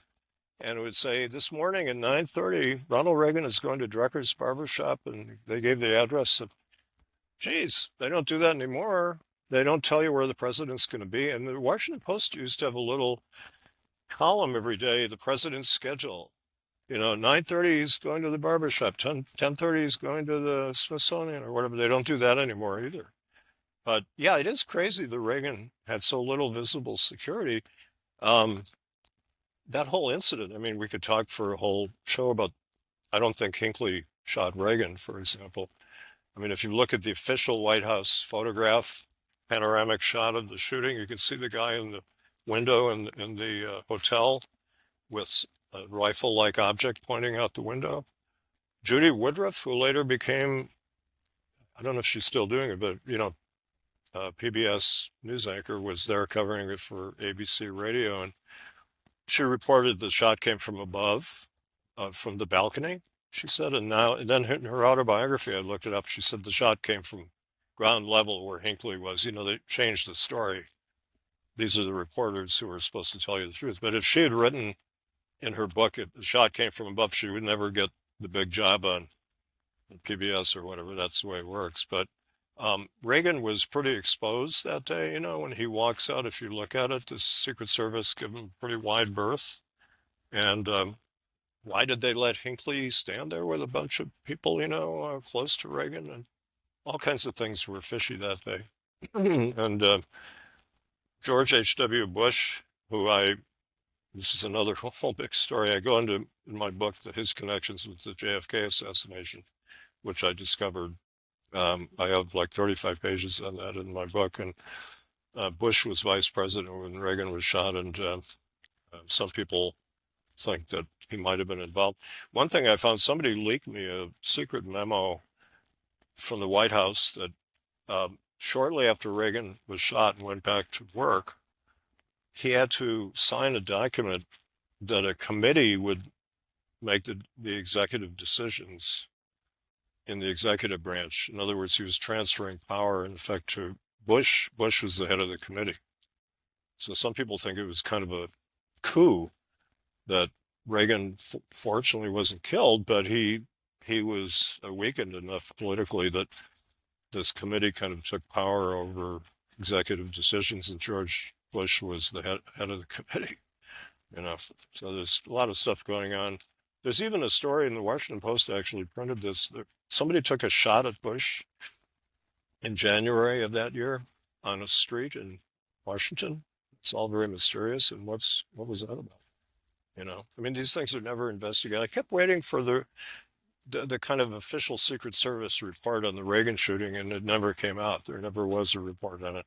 You didn't actually know. They didn't even tell you how seriously Reagan was injured until 6 months later. I read a book on the shooting of Jim Brady, the press secretary, and it went into great detail on how badly hurt Reagan was. I was working on a TV special for the AFI, and a couple days after Reagan was shot, Jimmy Stewart came in for rehearsal. He was a good friend of Reagan. He was really distraught about Reagan's shooting, and I thought, something odd here, because, I mean, we all thought Reagan had escaped, with a kind of minor injury, and but actually he was in really bad shape. He lost half his blood, and he came close to dying. And Jimmy Stewart would have known that, and he was really distraught about the whole thing. But we weren't told the truth by Reagan's staff. They didn't want us to know. So it was very strange. Yeah, Tim, as you mentioned, that how come Reagan didn't have better protection? That is peculiar. Maybe, you know, when you find out with Kennedy, they stripped the protection from him. The Secret Service was complicit. Vince Palomara has done some really good books on the Secret Service, and he says he thinks 5 agents were actively involved in setting up Kennedy to be shot, you know, and doing things, dereliction of duty that enabled him to be shot. And that's that's usually what happens. You know, when you look at assassinations in history, the bodyguards often either do the killing or they're paid off, or like in Macbeth, what does he do? He gets the guards drunk, so they're all asleep when he kills the king. Yeah. Well, in the case of the Kennedy assassination, I mean, you had guys that were out at the bar the night before, and they were getting just, you know, pardon my language, shit-faced, right? Yeah, till 5 a.m. Yeah, it's against all the regulations of the Secret Service to drink while you're on the road, and most of them were at a kind of a joint in Fort Worth that was run by a friend of Jack Ruby's, and they were drinking hard liquor, you know, and Clint Hill was one of them. He was the only guy who really did anything. Although, actually, you know, one of the things I found out, I interviewed Senator Ralph Yarborough, who was in the car with LBJ, 2 cars behind Kennedy. And LBJ, Lady Bird, and Ralph Yarborough were in the car. And Yarborough said the presidential limousine stopped during the shooting, and he said agents from the car in front of me, you know, the Queen Mary, poured around the Kennedy car, which you don't see in the Zapruder film. But yeah, I agree with that, because if you watch the Orville Nix film, you see the stop. You do see the stop. And, I mean, again, the Zapruder film, like, you don't, I mean, you see a fluent, like, you know, just a ride and whatever it is. And there's a reason why, you know, Nix's granddaughter is trying to sue for this footage, because the fact is that, I mean, again, Nix, when he was filming this whole thing, I mean, like, he saw it, and if you watch the film, you do see that Greer is literally like he's slowing this whole thing down. I mean, like, it's way, I mean, you're either going like 5 miles per hour or like almost to a complete stop. It's ridiculous. Well, officially, when they measured the Zapruder film, the car slowed to 11 miles an hour, which again violates the Secret Service guidelines, which back then the car was never supposed to go below 25 miles an hour. But by making that sharp turn, which was against all their regulations, it slowed the car. But something like 50 witnesses said the car stopped for a couple seconds or thereabouts, you know, an actual stop. And Greer hit the brakes, and he was the driver, and that's suspicious. That, you know, one of the guidelines is if they're shooting, you hit the accelerator and get the hell out of there. You know, just get away from the scene and don't engage the shooters. Just get out of there with your protectee. That's their basic rule. But he did the opposite. He hit the brakes, and just in time for the headshot or shots. And according to Yarborough, and other people have said this, that there were people swarming out of the car around the presidential limo, and there were stories about other things that went on, and that's one of the mysteries, I think. Douglas Horne, who wrote, what is it, a 5-volume history of his work on the Assassination Records Review Board, he's a friend of mine, he basically really proved that the Zapruder film was tampered with that weekend by the CIA in their secret Hawkeye works in Rochester. And he and another guy interviewed 2 CIA photo technicians who worked with different films. One worked with the actual film, another worked with the altered film. You can see this fascinating interview with Dino Brugione of the CIA. It's on YouTube. He's a terrific guy. He wrote a classic book on the Cuban Missile Crisis. He was the guy who was in charge of analyzing the photography of, you know, aerial photography and stuff. And he actually wrote a book on photo forgery. He's the world's expert on the subject, and he saw a different version of the Zapruder film with different stuff going on.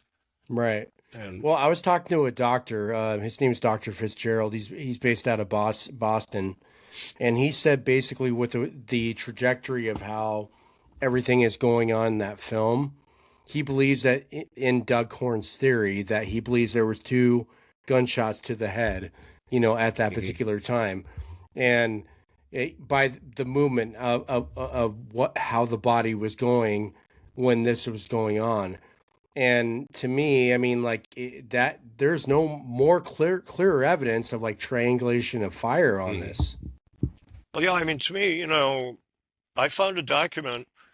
I was going through the FBI files of FBI documents. 100,000 pages were released in 1977, 78, and the media, of course, immediately said, "Oh, there's nothing in them." But I went through these microfilm. That's where I found the Bush stuff that connected Bush to the assassination. I found about 10 documents, and but I also found this document at the time. I call it the Belmont memo. A.H. Belmont was the #2 guy at the FBI, and he wrote a memo on the night of the assassination, and it says 9:22 p.m. and the body was at Bethesda being autopsied. And he said, "There's a bullet lodged behind the president's ear, and we're in the process of obtaining it." And that, to me, is the smoking gun of the case, if you need one. A bullet behind the president's ear. That was not reported into evidence. The autopsy doctors claimed they couldn't find a bullet, which they claimed they were very confused by. But there were several bullets. There was a bullet that hit the grass at Dealey Plaza, and a bullet nicked James Tague, and several bullets. But this one that's established, the Buddy Walters one too. Yeah. Yeah, the Walters is the one that hit the grass, and there's a picture of Buddy Walters and some other guy, looking at this bullet that was in the grass. And but the bullet that hit the president's, I'm pointing to my right temple, right above the ear, and there were a number of witnesses, including Secret Service agents and Bill Newman and his wife Gail, closest civilian witnesses, said that the president was hit in the temple, and so that it all ties together. And what happened to that bullet, we don't know. So that was one of the smoking guns. I actually wrote an article about it back in the 80s, and I couldn't get anybody to publish it. And then nobody had ever mentioned this memo, and because nobody looks at these files, or back then they didn't. Dale Myers put that in his book. He has a lot of documents in the back, but he didn't say anything about it. He has a book on Tippit, which I call the Horne Report of the Tippit case, because it's all BS, But he has some data and some documents and stuff. But anyway, finally, Doug Horne had a section on the Belmont memo in his one of his 5 volumes, and then I wrote about it in my Into the Nightmare, and it's better known now. But there are things like that got out into the record that they didn't manage to hide everything. You talked about or a little bit earlier about Oswald being an FBI informant and that concept. I thought it interesting in your book. You talked about Posty, the morning of the assassination, meeting with the Treasury Department and Army and Intelligence, right? Yeah. Purportedly about this ATF or whatever it was called at the time, investigation into Mason and some Cubans that were trying to buy arms, right? Now, Mason, we know, most likely sold the ammunition that was used, or that was said to come from the Carcano, right? He was one of the 2 people who sold Carcano 6.5 ammo in Dallas. What do you make of that whole meeting and this concurrent off to the side investigation of the thefts from armories, the sales from Mason to the Cubans of the DRE and Alpha 66, right, who are in there buying arms. Posty's meeting with Army intelligence at the same time. Posty's also following Oswald and trying to interview Marina. It's a very odd coincidence of timing.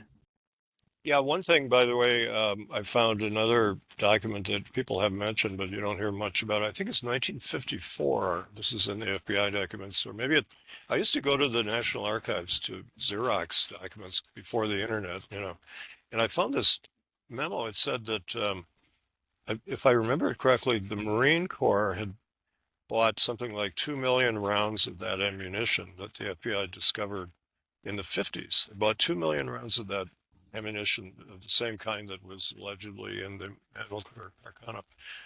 So that's really strange. The ammunition may have come from the Marine Corps. Oswald was a Marine, and he was probably with Office of Naval Intelligence, and the Marines are part of the Navy Department. And Connolly had been Secretary of the Navy. But, Oswald, some people have the theory that he was, part of his undercover work was helping a Senate committee investigate illegal arms sales. One thing was mail order sales of weapons was being investigated by a Senate committee, but there was this illegal gun running, and Ruby was a gun runner. That was one of his sidelines. And there was a house in Oak Cliff, Harlandale, where Cuban exile, dangerous people were meeting, safe house for them. And there were stories that Oswald had visited that house, and that maybe not Ted Olson, but Harry Olson might have been involved with that place too. So the morning of the assassination, Posty is an odd character. I mean, he was the guy who told Jack Revel, who was a detective in the Dallas Police Department. Posty ran up to him early in the afternoon of November 22nd, and he said, Jack, we have information that a communist could have killed the president, and this guy, Oswald, blah, blah, blah, blah. And according to some people, that's the source of the story that Oswald had met with the FBI the day before the assassination, or 2 days before.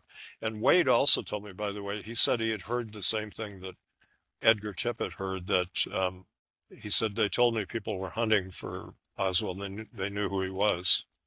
And Revel was the head of that special services division. He knew where Oswald was, and they probably had him under surveillance. And I called him, and I wish I'd been able to talk to him. He was very cordial, and he said, no, I just don't want to talk about the assassination. He said, I've had it with that subject. But he said, good luck to you with your book, and he lived another 20 years, and I sure wish he had talked, but he just was one of those guys who didn't talk, but he knew a hell of a lot. And but Hosty was assigned to Marina Oswald and Lee Oswald, and he says in his book that they were more supposedly officially worried about Marina being a spy than Oswald, because they thought she was a KGB agent, sleeper agent. And she had an uncle back in the Soviet Union who was intelligence, high-ranking intelligence officer.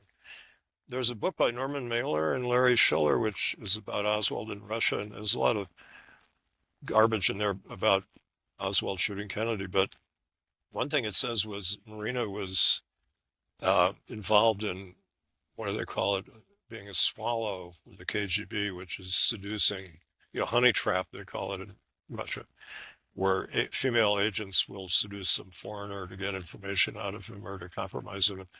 The book says she was kicked out of Leningrad for prostitution. And there's some other evidence of this. So she may have been kind of an undercover KGB person. But so Hosty claims Oswald was not so much on his radar as Marina, and he came to the house a couple times. Marina was living with Ruth Payne and Irving, and asked questions about Oswald, and Oswald was angry about this. And that's supposedly why he went to the FBI office around November 12th with a note that they claimed was a threatening note, like, I'm going to blow up the FBI office. But we don't really know what the note said, because when Oswald was shot, Gordon Shanklin, the head of the Dallas FBI, called in Hosty and said, do you have that note this guy left the other day? And he said, yeah, I've got it. He said, get rid of it. And Hosty said, yeah, I think should I flush it down the toilet? And he said, don't tell me what you're doing. Just get rid of it and get rid of it. So he flushed it down the toilet. I once talked to some guy who was a newspaper publisher, and he got very angry at me. This is in the 80s that I was talking about how a conspiracy killed Kennedy, and I told him about this FBI destroying the note. He got really angry.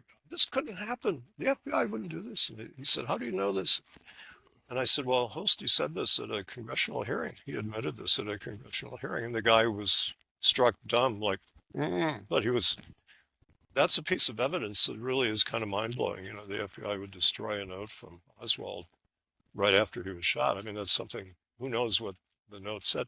It might have been, since he was an informant, it might have said something about the plot that was going on. They wouldn't want that to come out, that Oswald had told them, you know, something was going on in Oak Cliff or at the school book depository. There were some strange characters there.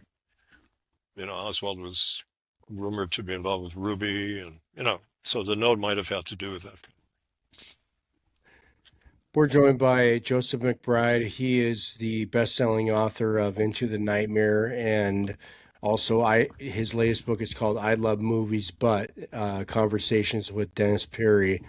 There's so much to really, again, with this whole case, when it comes to, I mean, Oswald and everything like that. I mean, like, you know, we look at the book depository. I mean, I always talk about this when it comes to like where he was designed to be, right? Mm-hmm. So he's supposed to be in this building, you know, and we look at like all of his connections, like you talk about like whether he has like FBI connections, CIA connections, whatever it is. How is this guy like in the center of like a parade that's going down literally like a turn pass going on to Elm Street, Yeah. like having that access? I mean, to me, Well, you know, if you're a person who believes the Warren Report, you think, wow, what a coincidence. This guy happened to be in this building, and it was kind of bad luck for Kennedy, good luck for Oswald that he found out, oh, the president's going to be driving by. Maybe I'll shoot him, you know. I mean, but obviously he was planted there because, and people say, well, they couldn't have known back October 15th when he got hired that the motorcade would go on, you know, down the street right below the building. Well, the people who planned the motorcade made it happen, you know. I spent a lot of time Into the Nightmare analyzing the November 14th meeting in which they planned the motorcade route. And it involved Eugene Locke, who was the head of the Democratic Party in Texas, and Mary Farrell, who is a well-known researcher, had worked as a secretary for him at some later point, I think. And then at the meeting also were a guy named Jack Peterbaugh, who worked for the government and the Secret Service. I think his name was, I'm trying to remember the guy, the Secret Service man who was in charge of the motorcade. But anyway, they had this meeting on the 14th. Was that for Sorrells or? No, not Sorrells, the other guy who was in the car. I'm blanking on his name right now, but I apologize. Gordon something. Anyway, that's when they decided on the motorcade, and I was trying to find out who really made the decision, because it violated the Secret Service guidelines, as I said, to have a car make a sharp turn. And they could have gone straight down Main Street, and the argument against that would be that there's no easy turn to the freeway, but they could have built a little wooden ramp that would take them across that median onto the freeway route. So that's kind of bullshit that they couldn't go that route. And so they routed the car, you know, in this turn that made it slow down. And I was able to find out that Kenneth O'Donnell, Kennedy's appointment secretary, in effect his chief of staff, was the guy who made the decision ultimately. And some people tried to blame Governor Connolly for making the decision, including O'Donnell. He said Connolly is becoming impossible, and he's insisting we do this, you know, because it depended on where the luncheon was going to be, for one thing. But anyway, O'Donnell was probably the guy who made the decision. And one thing that surprised me in my research, this is the kind of thing you find out, I think O'Donnell was the inside man at the White House for the plot.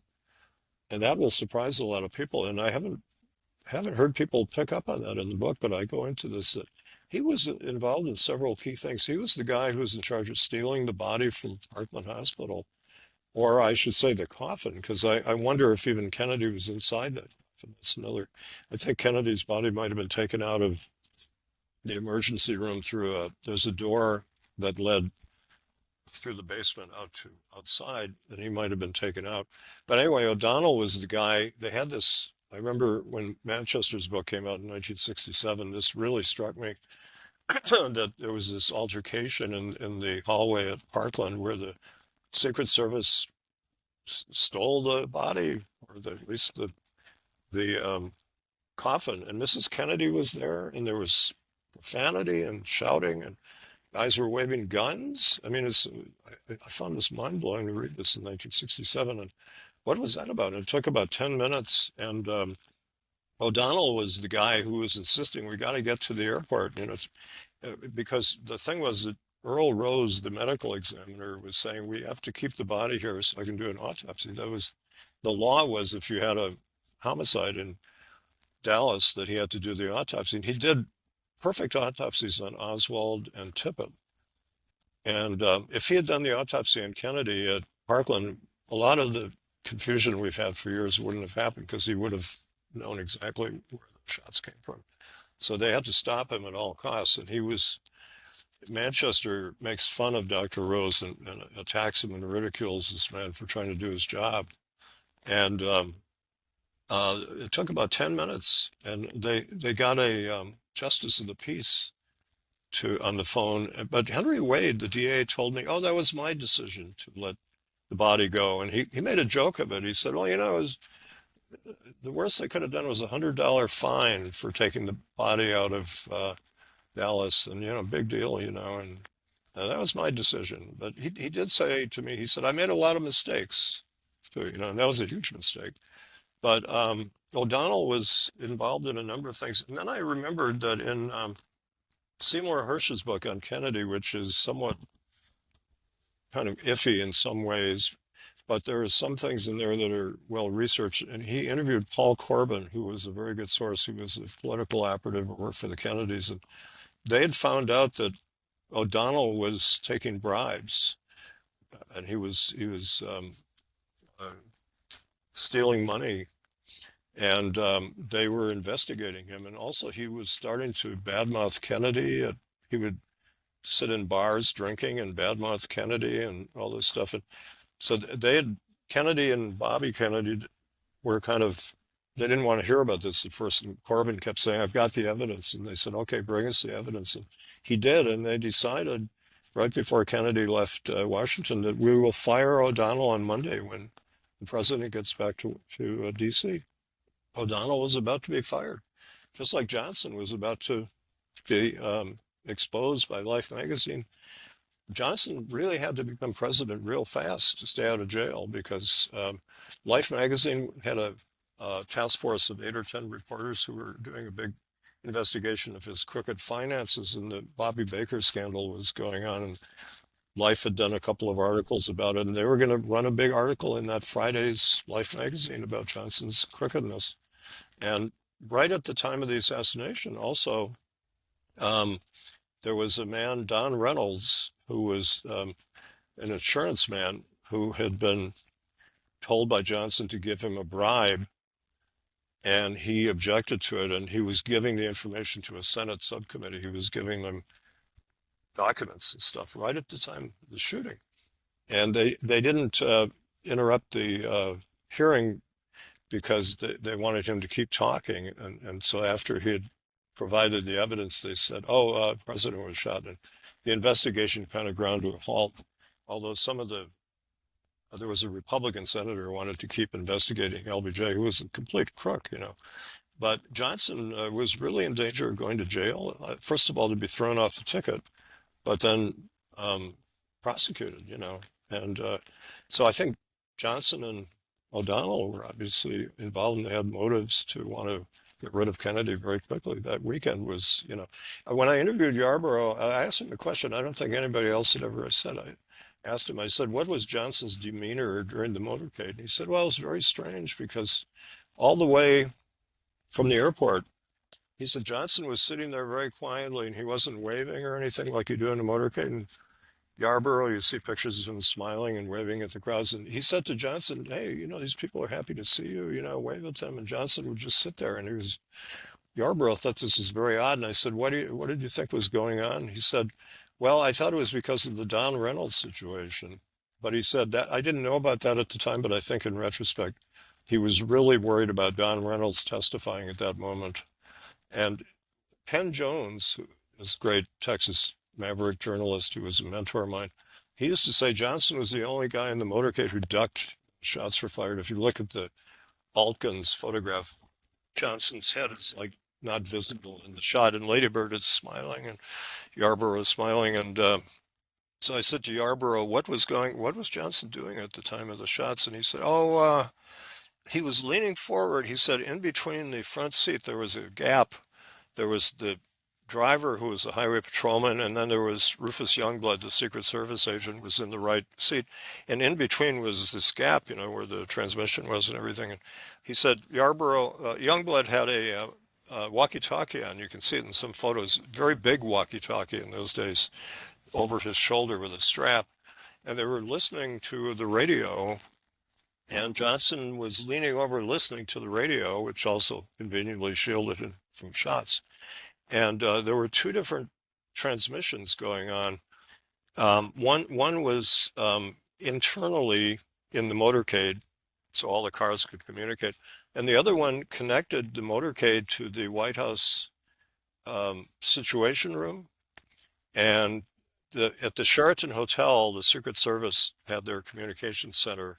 This happens every time the president travels. They have some central communications thing to keep the president connected. And so there was another channel where the White House could listen in, and people at the hotel and other agencies. And I looked up the Warren testimony of Youngblood, and he said he switched from one channel to another when the shots were fired. He said he switched from, I think he said the internal motorcade thing to the wider channel, but I think it was the other way around. They were listening to, they were connected with the White House and the Secret Service. The other thing is that Johnson said that Youngblood jumped over the seat and shielded him with his body on the way to the hospital. And Robert Caro's very disappointing fourth volume of Johnson biography talks about this at length. Youngblood, this big guy covering Johnson with his body.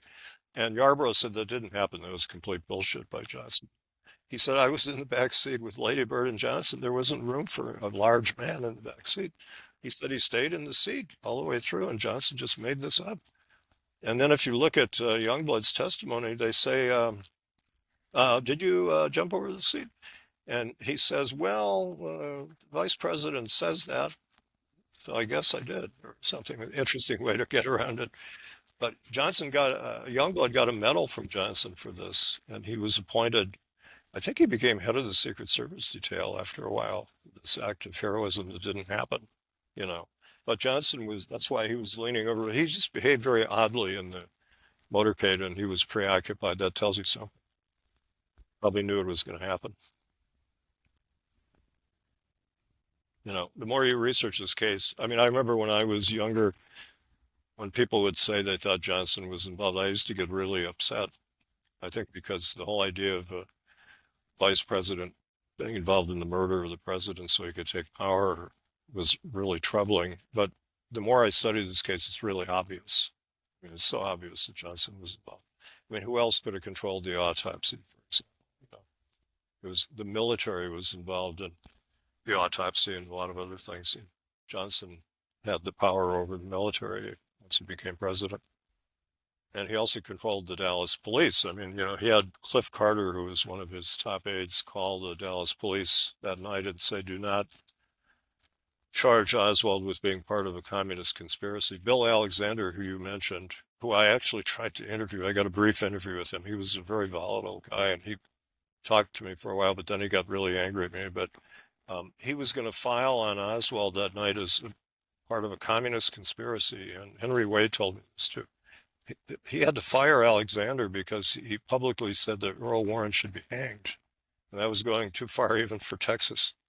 But Cliff Carter called and said, do not file on him as part of a communist conspiracy. Johnson was trying to keep the lid on that talk because he thought it would lead to possibly a war with Cuba or Russia. Well, It's quite a saga that the public should know more about it, but you have to learn about by reading a lot of different books. Everybody has their own little piece of the puzzle. And I'll say one thing that this will help people listening to, younger researchers maybe. Penn Jones told me, he said, take some aspect of the case, one that hasn't been studied enough, and research the hell out of it. So I thought, yeah, okay, the Tippit murder. How come we don't know much about the Tippit murder? I'm always suspicious as an old journalist when they don't tell you stuff or when they change stories. And I thought, well, how come they're not telling us about this Tippit guy? How come they don't bother investigating this? And I thought, well, that's a fertile subject that should be tackled. So I made it my job. In yeah, my book, I also researched the Kennedy shooting, it's parallel, but I did a lot in the Tippit case. I advanced the yeah. case and other people are carrying the ball, you know. We I was had going to say that one reason that I didn't believe this case from the beginning was when I heard the report, I was in the cafeteria line at my high school, and the kid at the cafeteria counter said, "Did you hear Kennedy was shot?" And I laughed. I thought it was a joke. He said, "No, it's really." So I spun around. I ran 2 blocks to a drugstore where I knew they had a radio, and I listened to this radio with a bunch of people. And this was from 12:40 onward, 10 minutes after it happened. And the first 20 minutes, they said the shots came from the front. They said either from the railroad bridge or the hill to the right front, which is now called the grassy knoll. And at around 1 o'clock, they started saying all the shots came from behind from this building called the Texas School Book Depository. But they never said why the direction changed, and my antenna went up. I was already a journalist. My parents were journalists. And when they tell you something that's completely different and they don't explain it, I thought something is phony here. But if they have yeah, a good explanation for it, I might have at least temporarily believed it, but they didn't. They just said all the shots came from the back. That was kind of the main thing when we talk about the direction of shots. You guys are asking questions and stuff. It's called trajectory reversal. That's kind of the crux of the whole case, isn't it? Where did the shots come from? What direction did they come from? I believe somebody was firing from the school book depository and somebody probably from the Dow Tex building behind Kennedy, but there were people in the front. There was a guy behind the retaining wall you can see in photos, and he's wearing a policeman's uniform, firing a smaller gun. And then there was apparently somebody behind the picket fence where other people saw shooting. So there were probably at least 4 gunmen shooting. yeah. I mean, there's different like vantage points about like the triangulation of fire and what have you. Mm-hmm. I think one of the biggest like things to me, I have a big question about is the Zapruder film, right? So Zapruder basically, I mean, like he had his footage and we see what we see. But I mean, like you look at the Daltex building that day and like you see all the people that were, I mean, there was different people arrested that day, especially Eugene Braden. I apologize, my short of breath. I apologize about that. But You're doing well. I mean, like, there are different suspects coming out of that building too. Mm-hmm. I mean, like, I find it very, very just alarming about that. Well, the fact that it wasn't investigated, I mean, that's what kind of struck me that weekend is how come the government doesn't want to solve this murder and something is rotten in the state of Denmark? I mean, that was the biggest shock. It's a shock when the president is killed.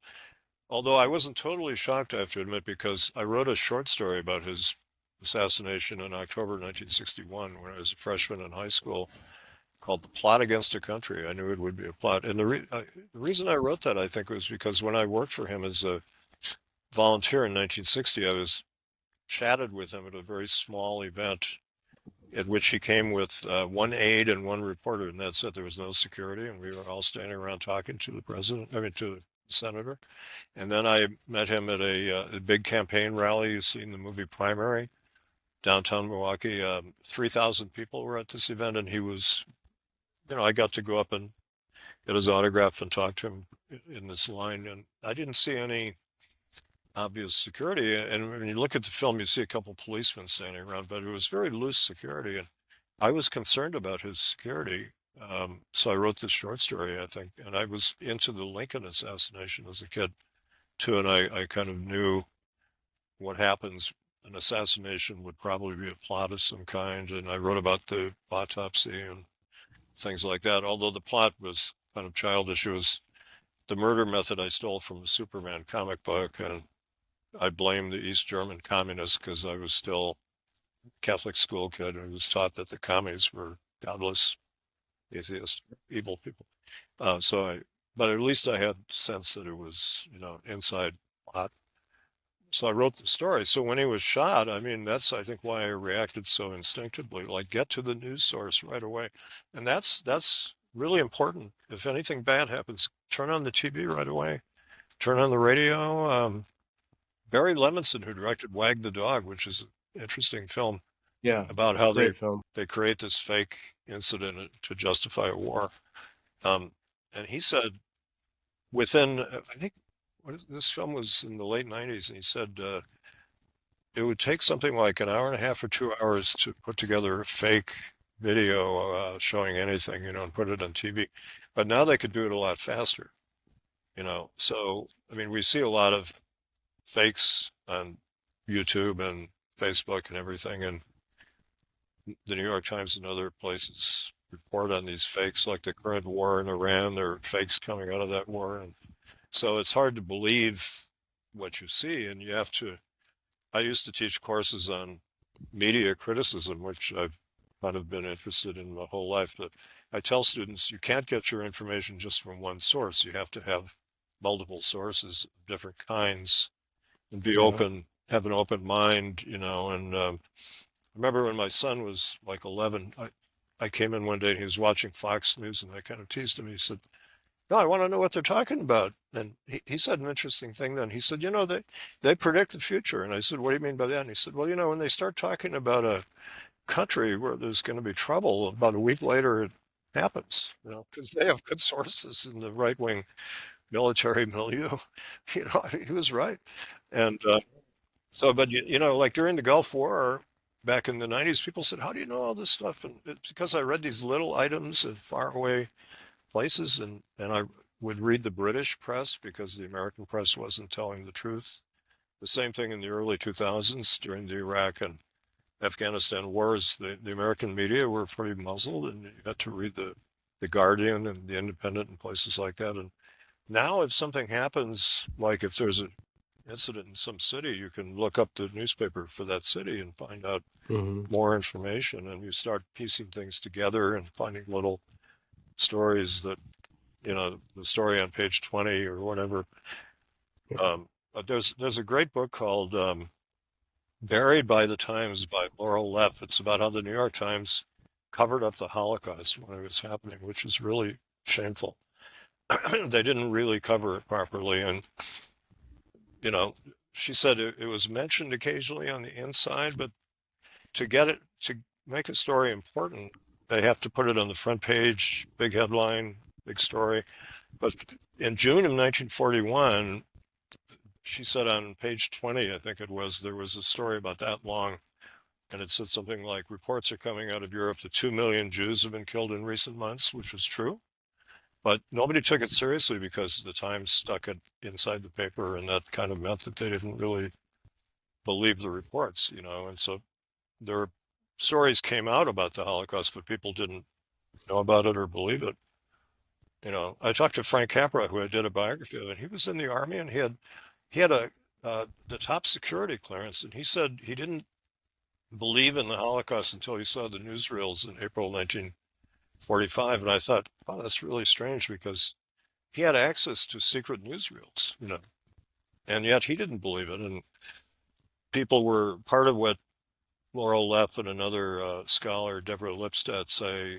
She wrote a book called Beyond Belief. They had trouble believing that this kind of thing could happen back then. The magnitude of the crime and the brazenness and the evil of the Holocaust was beyond belief. And so people would say, it can't be happening, So that kind of happens with a lot of news. And another thing that happens, every time there's a serial, like a school shooting or some kind of mass shooting, which happen all the time now, when they interview the local people, like the neighbors, they always say, well, geez, I couldn't believe it about this guy. He seemed like such a nice guy. It's always the case. And then they have people saying, I never thought it would happen in my town. And this happens every single time. Well, we should all know this. It could happen anywhere. And it often does. And why would they? But the human capacity for denial is huge. And so we have to get beyond that. And so people who don't believe there was a conspiracy in the Kennedy case are really in deep denial. They don't want to hear the truth. What's that line from A Few Good Men? You can't handle the truth, But just read a few books on the case, read Accessories After the Fact, read my book, read Harvey and Lee, A lot of good book about, they might believe that there's a conspiracy, but they don't know it, and they don't really want to know, won't really want to know it, because then they would have to do something about it. Yeah, isn't it? That's great. It's a guy, Martin Schatz, who's a psychiatrist, wrote a book on the case. And he answered that question that I wondered is how come the American public doesn't do anything about this? The president was killed at high noon, public street, gets his brains blown out. Why don't people, how come everybody's not like us three guys just sitting here talking about it all the time? Well, Schatz speculated that, as you said, that people think if you start, you kind of know that something happened, you may deny it, but if you really believe it, then you kind of have to do something about it. Yeah. And he said it's very hard for people to make the leap from knowing to believing to action, Yeah, but I think you also have to be somewhat of action too, because the fact is that if we sit here and actually study this thing, like with your wonderful book, Into the Nightmare, we can see that there was clearly questions about what was going on. And the problem that I have with people who say that there's a lone gunman, they haven't done their homework about this whole thing. They just, I mean, they literally have not, I mean, especially the 90 minutes after the assassination with Lee Harvey Oswald's like movements. I mean, like you covered this perfectly. I mean, to a T, Joseph. I mean, like you know for a fact this guy literally was like not in two places at one time. Yeah, he was in the second floor lunchroom. Some people think he's standing in the doorway. That hasn't been proven yet, but yeah, I know some people. I mean, when I was first writing Into the Nightmare, which took 30 odd years, I was thinking I kind of want to convince somebody I know who doesn't believe in the case, and then I kind of stopped worrying about that because nothing will ever convince this person who I know who just won't hear the truth. He told me he read Case Closed by Gerald Posner, and that's all he's read about it, and he thinks it's a great book, And it's just a complete pack of lies. I mean, it's just utter nonsense.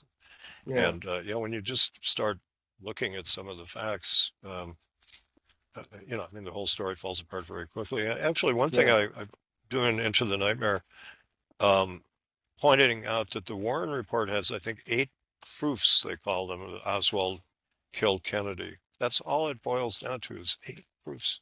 And each one falls apart when you look into it. And I mean, one proof is that he killed Tippit, so he must have killed Kennedy, which is a logical fallacy because even if he did kill Tippit, which I don't believe, it doesn't mean he killed Kennedy. I mean, there's no logic to that. But that's another reason that Tippit got killed is people assumed, he shot a policeman. He must have been desperate trying to get away after killing the president. Therefore, he must have killed the president. And a surprising number of people have actually said that. They actually believe that. But all these things I go into in my book, I break down each of these 8 proofs and how they're nonsense. From a public perspective, I mean, like, again, for me, I'm 46. Okay. So I'm middle-aged, but look, my grandfather always told me, I mean, like when I was a younger kid, he said, always question what's going on. That's right. Okay. Yeah. So when it comes to like the assassination, if you kill one of the most popular presidents in the history of the United States next to Lincoln, why are you going to leave the building, go out and try to get a cab, but then allegedly, basically give the cab to somebody else, and then you know the whole story is about he goes to his rooming house, then goes out and kills like randomly this police officer. I mean, the fact is that if I kill the president, I'm gonna book like right away. I mean, like there. I mean, people don't understand that how important that is, but people buy into this bullshit story. Yeah, I mean, yeah, his path to Oak Cliff is kind of preposterous, Yeah, it's and bullshit. yeah, he gives the cab to an old lady in front of the Greyhound station. And then he gets in a bus, and I mean, all kinds of strange stuff. But on the other hand, when the president was shot, he probably panicked and realized that he was probably going to be blamed for it. It is fairly clear that he was in the theater a lot earlier than people claim. That Yes, I Butch agree. Burroughs, who was the guy working at the concessions counter, and he was the ticket taker guy, and Yes. he said Oswald was in the theater by 1:05 p.m. I think is what he said. And um, you know, why was he in a movie theater at 1 o'clock in the afternoon? The other people in the theater were mostly high school kids playing hooky. But theaters are a place where spies meet their contacts. It looked like he was looking for a contact. And that's probably what he was doing. He was somehow privy to what was going on. I don't necessarily believe, like some people have been saying, well, if he says I'm just a patsy, that means he had to be part of, some criminal plot to kill Yeah. Kennedy. It could be just that he was the informant who was around and heard stories, and he was reporting them to the FBI, and then he sort of pieced together, maybe I'm going to be blamed for this. We don't, there are some things we don't know yet. Maybe we'll never know some things, but some documents are still secret, by the way. I mean, they've released a lot of documents in recent years, but some documents are still withheld. And why is this? And then a lot of things were destroyed. A lot of evidence was destroyed, and a lot of documents were destroyed, and a lot of people were killed. And so a lot of ways for us to know certain things is gone.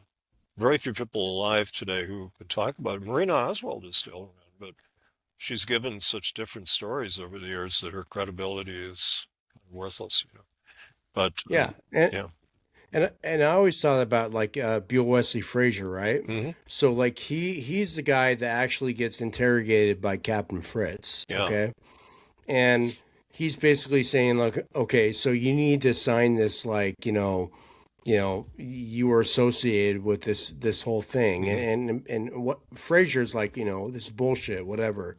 I mean, like for me, I mean, like looking at that, I mean, not only do I feel like Frazier should have been interviewed by the task force, I have a problem with the task force. I mean, like everybody knows in the community. I know that um, people have a problem with me when it comes to calling out Jefferson Morley, and I don't care about that. I really don't care about that. I think that he is going down lost avenues, and I'm just going to go ahead and put that right there. And Joe, I appreciate you by listening to this because it's just a rant for me. But you know, there's people they should have interviewed, whether it be Bill Wesley Frazier, um, You mean the and Ruth ARRB Payne. or?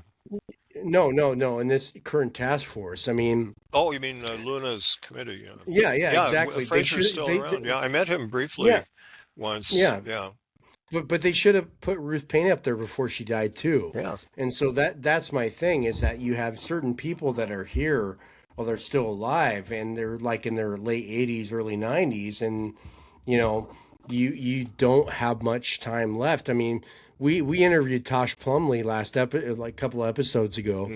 Hmm. People call his story bullshit, but I believe his story. I do. I believe that he has something there when it comes to things. Um, my whole thing about this is when you're doing a deep dive into this whole task force thing, get the right people to interview. Yeah, they didn't really interview very many people, and my friend Max Good did a good documentary on Mrs. Payne, which you guys have probably seen, The Assassination and Mrs. Payne. Excellent. He got her to talk. I was thinking of, I wanted to do something like that, but I couldn't quite figure out how to approach her.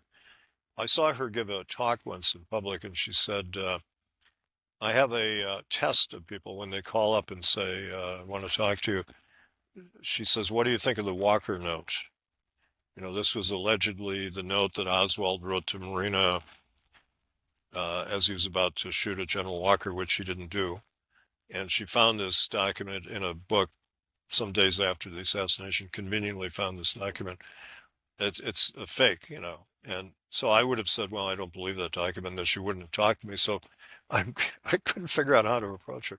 But Max, somehow, he's this very serious, thoughtful young guy who's a Stanford student, and somehow he got in with her. And I think because he was going to Stanford and he was making a student film, and they have a strong documentary department, and he kind of wormed his way in, and he was very diplomatic. You know, I said, did you accuse her of anything? He said, well, I was careful about how I talked to her about it, but he got as much out of her, I think, as you could possibly get at this point. And that film, I mean, I think she's guilty as hell, but she's a very cagey intelligence agent who was not about to spill the beans. But when I went to this talk by her in Santa Rosa a few years ago, she was speaking to the Women's Club. I had some questions prepared, carefully chosen questions, which I talked to another researcher about, and I formulated a couple questions. But they wouldn't let you put your hand up and ask her a question. You had to stick your question in a piece of paper and put it in this tray, you know, and then they pulled, the lady who was the MC would pull it out and decide whether she'd ask her the question or not. And I put two of them in there, and she asked one of the questions. It was interesting. The question was, how come they kept finding more and more stuff in your house after November 22nd? You know, the police and the sheriff's department came on the 22nd and they searched the house. She said, come on and look around. They kept finding more and more, quote, evidence. And I phrased it in such a way that it didn't sound too accusatory, but how come they kept finding things, or you kept finding things? And when the woman read that question, Ruth Payne's eyebrows went up like she got the point right away. You know, she's not dumb. She's very clever. And she gave some non-committal answer. I think she just talked about how she was looking in this book of advice on how to raise children in the Russian language or something, and found this Walker note. She had the Walker note, the reproduction of it, set up on the table in front of her on display, and she kept talking about that as if that settled the issue. But you know, it says nothing about I'm going to shoot Walker. And the only witness to that event, other than Walker, was some young guy, a teenager, who said two men were involved and they drove off in a car. And Oswald didn't have a car. And, they couldn't prove at the time who shot at Walker. He was not injured. Shot came close to him while he was sitting in his study working on his tax returns. But they couldn't prove it. But it was after the assassination, they dragged that out to make it look like Oswald was a crazy person who would shoot. Yeah, it was after that. And that disgusts me, because the fact is that they're putting these allegations on him like now after. Yeah. You know, and we look at the backyard photo with like the, whatever, the third revolver, and of course the, Carcano with him. And, we look at that and they're like, okay, that's the big problem is if you look at the backyard photo, I mean, like it is a big problem. It's absurd. Yeah, I knew Jack White, who was a great photo analyst in Fort Worth. He was the guy who did a lot of work on the backyard photos. He did a video that you could buy where he analyzed the problems with the backyard photos. And I mean, there's some things that are really obvious, like Oswald is sort of tilted in a strange way that if you actually stood like that, you'd fall over, and the shadow is going in the wrong direction. But one of the most obvious things is that there's a line that's really obvious below his mouth, where the head was put on the body of somebody else's body. And Oswald was shown that photo that weekend, and he said, well, I worked for a photo lab, and I can prove that that's not my head. I stuck my head on somebody else's body. I can prove that. And it's quite obvious, and Jack shows how that was done.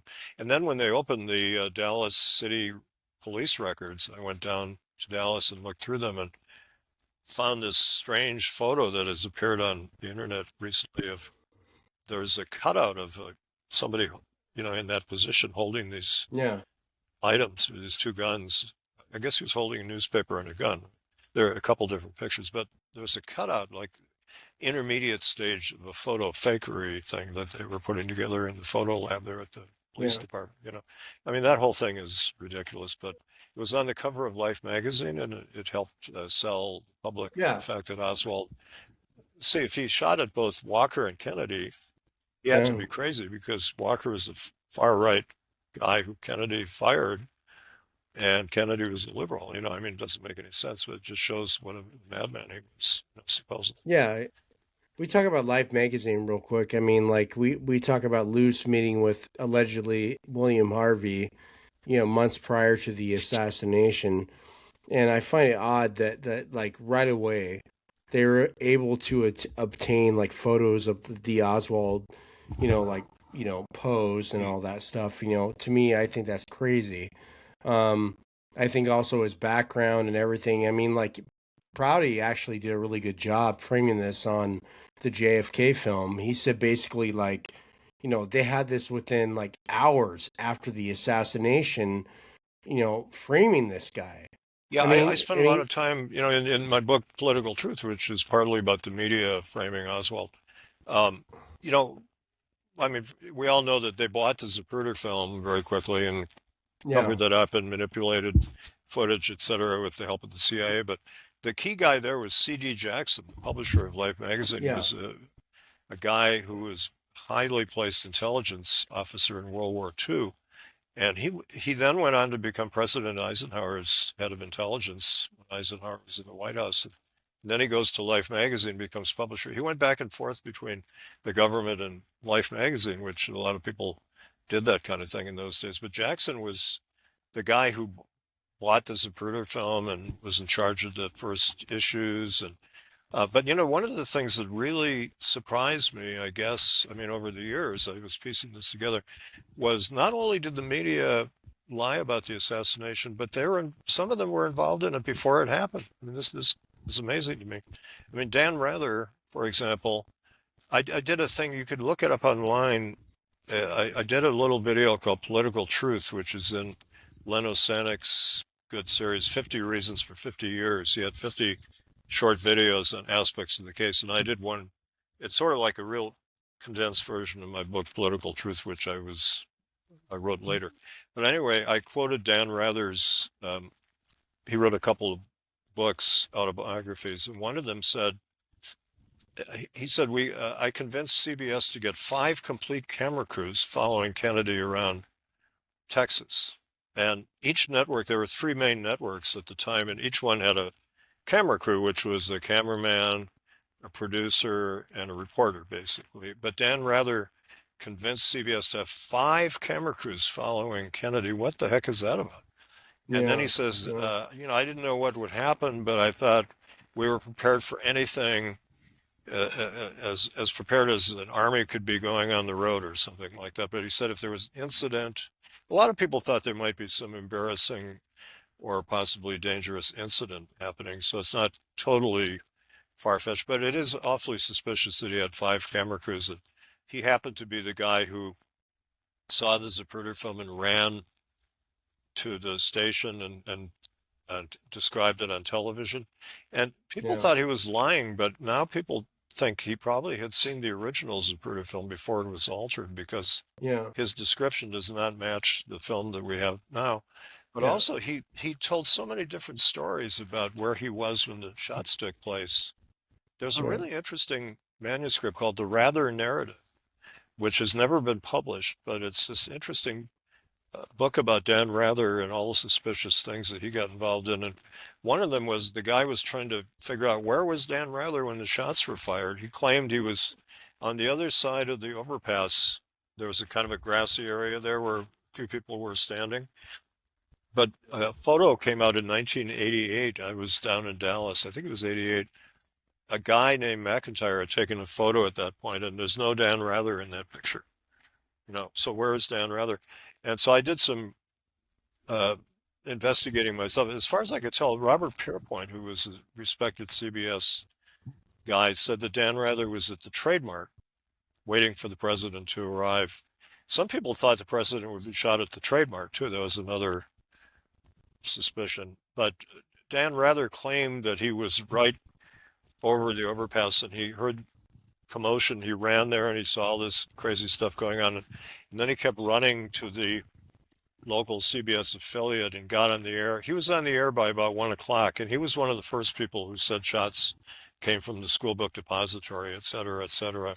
So he was involved in the cover-up from the beginning. And although he reported some things that were, it's interesting when you look at the early coverage, some of the reports are very different from what coalesced as the official story. Well, you're right. I mean, like he talks about the Mauser. I mean, like in his reports, he talked about the Mauser. Yeah, right? and Henry Wade said it was a Mauser. The first Detective Boone, I guess his name was, and another guy, two of the officers who found the rifle said it was a Mauser. And let's see, who was this guy? It's not Boone, but the other one had run a hunting shop. I mean, what do you call a gun shop or whatever? Oh, he God. knew. Eli, you know that, right? Yeah, he knew the gun. He knew guns really well, and a Mauser stamped on the stock. It said Mauser. And so Henry Wade said it was a Mauser, and then he had to correct the story. And they pulled like 3 or 4 rifles out of the school book depository. There are different photographs where you can see different rifles too. That's kind of strange. I mean, everything in the case is suspicious. I mean, every single piece of what you think is evidence can't be taken at face value. It was really peculiar what was going on that day. Yeah. Well, so Joe, we're going to go ahead and wrap our show up here, but I mean, this has been unbelievable. I mean, like, I want to talk to you more about Hollywood on our, future episode if we can have you back on. I mean, like, you're incredible. Anytime. I'd love to talk about Hollywood too. And by the way, I just want to tell people, go to John Armstrong's website, harveyandlee.com, because he keeps putting up new reports that he's been writing about the Oak Cliff aftermath of the Tippit murder, et cetera. And Gavin McMahon writes for that magazine Garrison, and he's got another piece in the works. And so he's done some really good work. So there's people who are still working on it, and I hope that anybody who's listening to this, young person or something, there's a lot of work to be done, a lot of avenues to be explored yet, and it's an endlessly fascinating case, frustrating at the same time. But we know a lot we didn't know in 1963. And one thing I put in Political Truth is a list of the things, if we only knew them on November 22nd, 1963, our minds would have been totally, confused. Like there were 2 Oswalds and all kinds of stuff. I mean, but I have a list of these things we now know that would have been completely boggling if we had known them at the time. But it did change our sense of reality. I mean, Don DeLillo, the great novelist, has said the whole 20th century kind of broke apart at that moment. Our sense of reality changed. Yeah, absolutely. So with every episode, we usually have Eli and I do our final takes, and then we have our guests do their final takes as well. So Joe, basically, I just want to thank you for coming back on.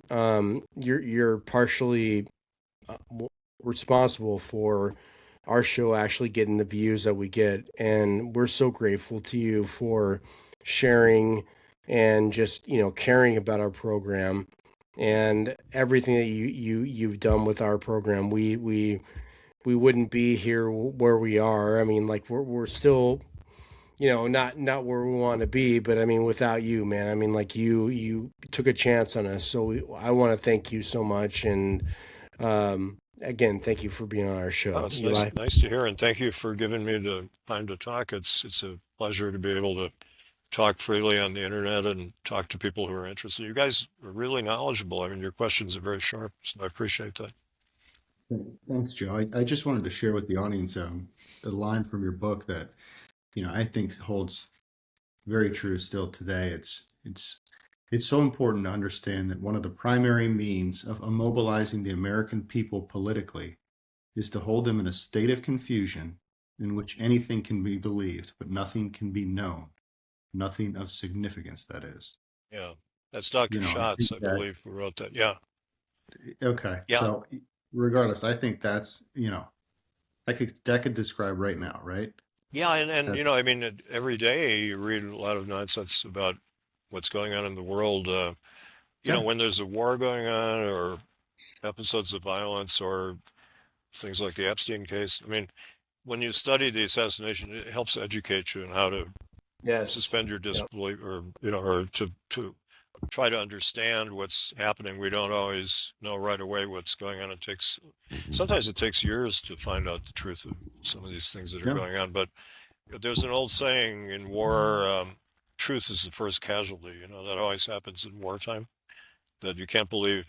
It's always propaganda. So if somebody says something about this happened, you got to take it with a grain of salt and compare different sources and listen to sources on the other side, et cetera, of the conflict of the war.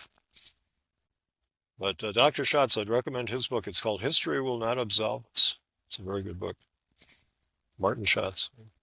Very good. Thank you for quoting that. I think that's a really important quote. Yeah. So again, his latest book is called "I Love Movies, But." It's Conversations with Danny Perry. Yeah, it's an amazing book. If you want this book, go to the Sticking Place Books site, because you get a big discount. If you buy it through Amazon, it's a lot more expensive. But that's a picture of me on the other side of the wind when I was 23, writing on my wrist. But there's a lot of interesting stories, behind-the-scenes stories about film people I knew, and there's stuff about my Kennedy research, Tippit research, all kinds of things a lot of people will be interested in, I think.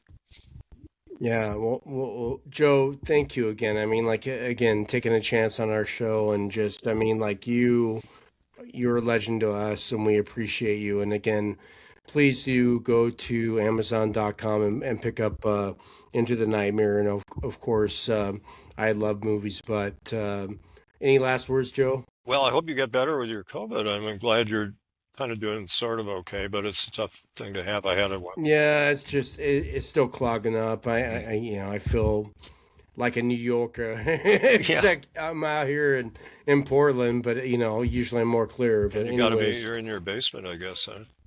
Yeah, recovering and trying to isolate yourself. It's so it's still happening, the COVID. And Eli is okay though. I'm okay. Yeah, we're both okay at the moment here. Oh, good, man. And by the way, happy St. Patrick's Day to both of you guys. I'm wearing green. Joe, of course, an Irishman, is wearing green as well. Yeah. Eli, you're not. So I have green. He's greenish. Yeah. But, I did think today, there's probably no better way to celebrate St. Patrick's Day than three sober guys talking about the JFK assassination. Yeah, I think St. Patrick's Day is usually a day for non-Irish people to go out and get drunk to think they're paying tribute to the Irish, which is insulting to us Irish people, to go out and get drunk to celebrate somebody's thing. Yeah. But John F. Kennedy was a great Irishman. He was not the first Irish American president. He was the first Irish Catholic president, which was a big deal at the time. But there were 10 presidents, I think, before him who were Irish ancestry. Like Ulysses S. Grant's mother was born in Ireland, for example. But people said Kennedy's the first Irish president. Not true. But anyway, but he broke a barrier. And that's why I keep thinking, when somebody, I think when Shapiro is running for president, perhaps, and I say he's pretty good, and people say, well, he's Jewish, and I don't think a Jewish president could get elected. Well, I remember when they said that about Kennedy, a Catholic couldn't get elected, or when Obama, black person can't get elected. It's always the first time. So that's part of what makes America a good country. Kennedy wrote this book, A Nation of Immigrants. I keep mentioning that all the time. He talked about that a lot. He really thought our strength as a country came a lot from the fact that we were people from all over the world who came here, and now we're in this xenophobic period. But Kennedy was very much on the other side, and his family was a great example of family that had been in America that long and was a great success. Yeah, you're right.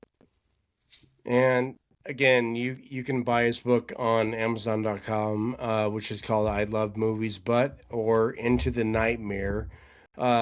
with the I Love Movies, but it's with Conversations with Danny Perry. Yeah, go to the Please do Sticking pick it Place up. book site. You'll get a better deal. Yeah, absolutely. We'll leave the link there. Thank you so much, Joe, for your time, and we want you on for a part 3 because I mean we have so much that we have to really the meat on the bone. Sure, thank you. Anytime. It's really a pleasure talking to you too. You're Thanks. great to talk to you. Yeah. Anytime. Have a good day. You too. Take care. care. And like I always say, every episode, the truth is out there. You guys have a good night, and we will see you next episode. Thank you.